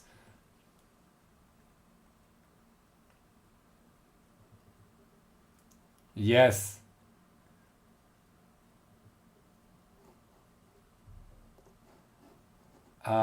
My name is yeah, docs. Okay. It will certainly the LED power, even though we run them at maximum 1 milliamps per color channel, this will radiate like, what was it? What did we calculate? 60,000, 100,000 lumen or something. So quite bright. And the issue is that I can't get a container, a watertight plexi glass container, not possible at all. The biggest diameter I can get is 50 centimeters. That's affordable. And this one here, 60 centimeters, that's plexiglass, acrylic glass container.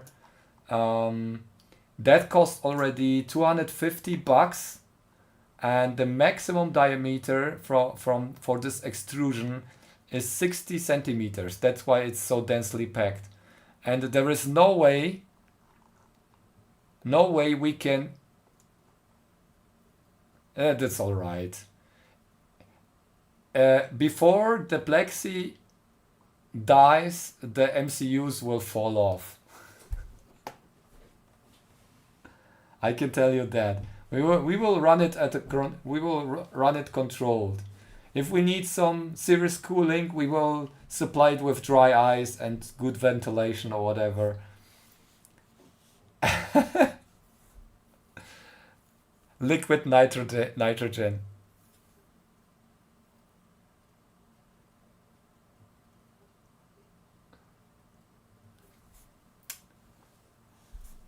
Gwindor, I thought about it, but the white solder mask isn't precise enough.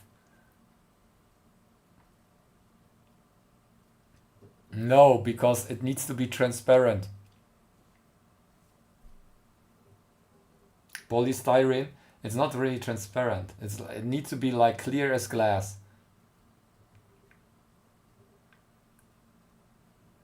Yeah, 12 inches is only 30 centimeters, not 60. 60 is huge. This thing is huge. This is, okay, not as huge, but this is like this tube. It will be as big as a PC, but it has like 65,000 MCUs and LEDs inside there. Look at that. Look at that. Look at that density. There is no space, and this is here just because there are like traces that needs to be. Look at that. That's all impedance matched traces for high bandwidth. Everything is packed here. Spinning, yes. Spin, and then the air will automatically be, yeah. I'm with you. We can do that, but then we need to run it from batteries. There's no way, or with a Tesla coil. Look at the layers. Wait, layer visible polygons.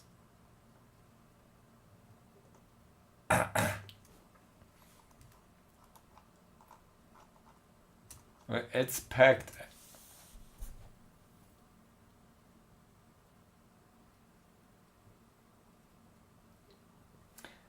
The problem with rotary contacts is if you have like any disconnects there, you get like high voltage peaks. I'm not confident about that. I'm not sure I want like slip rings conducting the transmitting the heat. I rather use like a high voltage arc to the center to a Tesla coil. No, just kidding. Run it from a battery.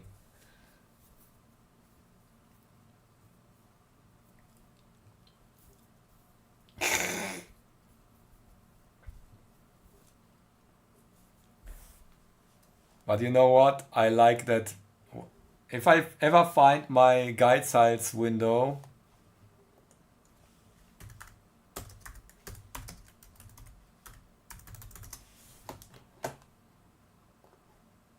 I just opened a new window because we are in this.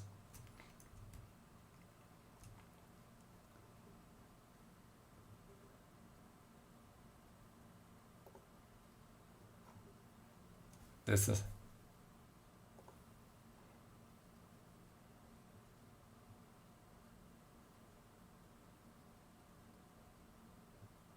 Safety logs. We need a display, and for each MCU we get the voltage shown on a little graph, like an OLED display, and then we will put in just a little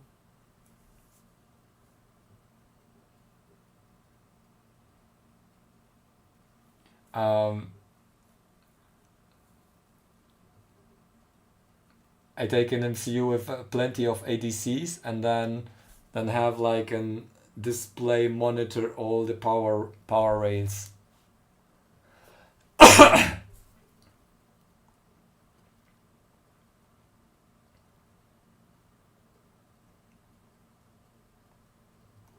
Oh shit.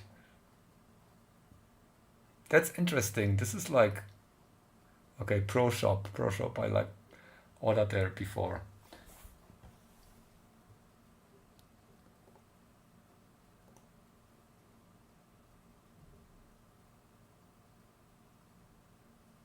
Continuous power, 3 kilowatts. I don't believe it. I thought like a few years ago the highest you could get was 1 kilowatt, and now you get this.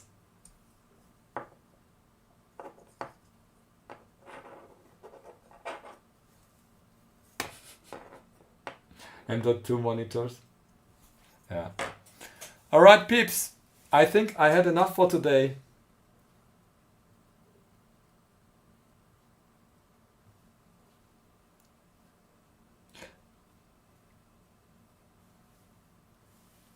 Yeah, probably. Shit.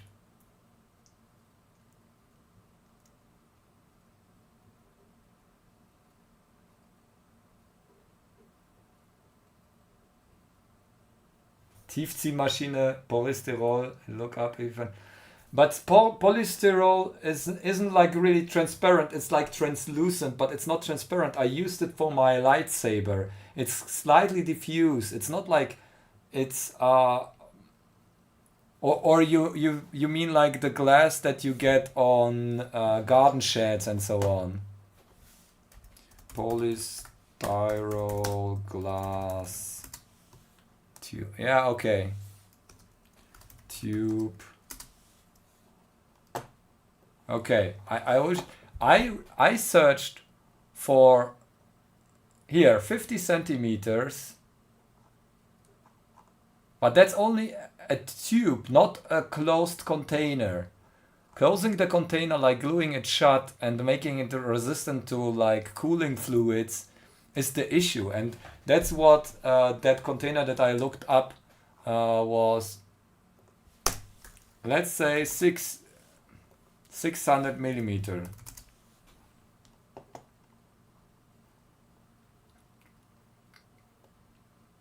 Length, here. Okay, here it is. Acrylic. Yeah, that's the one that look at that. That's the one, that's acrylic glass. That's not polystyrol. That's all acrylic, plexiglass. Yeah, you won't get anything in that diameter. Or you send me a link with something that's bigger than 50 centimeters. There are like aquariums, but they are weird, like they are not really closed. I researched that for a day or something. Yeah, fish tank. There are like fish tanks, but they are really, really crazy. I found like fish tanks that are less expensive, but they are not a closed container. And I need something that's really a closed container, glued shut and water resistant, waterproof.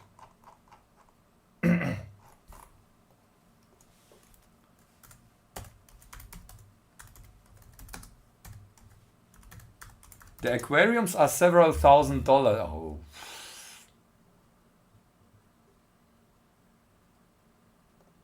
Yeah, but look at that. Made in China. Yeah, this is one of the, that's only 30 centimeters. Here, this is the one that I found before. They are not like really what I'm looking for. That I want like transparent from the top side as well. Not even that one is transparent from the top side. Like there is a lid. So if I submerge like a PC, it needs to be completely clear. At least that's what I thought. If I put it upside down and don't submerge it, just air cool it. Yeah, you do this. Quindor, you glue glass plate and then send me the container. Yeah, you send me the container. You give me the warranty it works. Then I take it. I don't want to handle that. I don't want to do anything with that. I want just to buy a container. That's why we had like the 60 centimeters constraint. and then, yeah, I don't want to deal with that. That's like a project for another month or something. I need to solve this issue first here. All right, peeps. Thanks for joining the stream. It was very enjoyable. You helped me a lot figuring out a great solution. I didn't know that was a possibility for $450. It sounds a lot, but if you take a look at what like power supplies, meanwhile power supplies probably they are more reliable. If you stack them, they will cost just as much as this, maybe even more. So I like that solution. And then plenty of little buck converters. And yeah, let's see what is JLC doing with my shipment. I hope they ship it today. No, nothing happens. From workshop to warehouse. Let's see, maybe it happens today.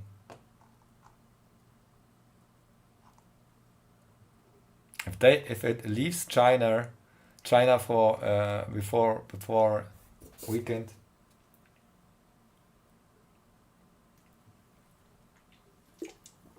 Same with LCSC, that's not shipped yet. I ordered it on the weekend. Yeah. I hope they are able to dispatch it before like tomorrow. All right, peeps. Have a nice evening or night, and I see you next time. with hopefully good news. Oh, a board from the 9th. Yeah, I ordered also at the 9th. So who knows if it happens. Bye bye, good night everyone. Yeah, China holidays are right now, starting right now until the 24th. Bye bye.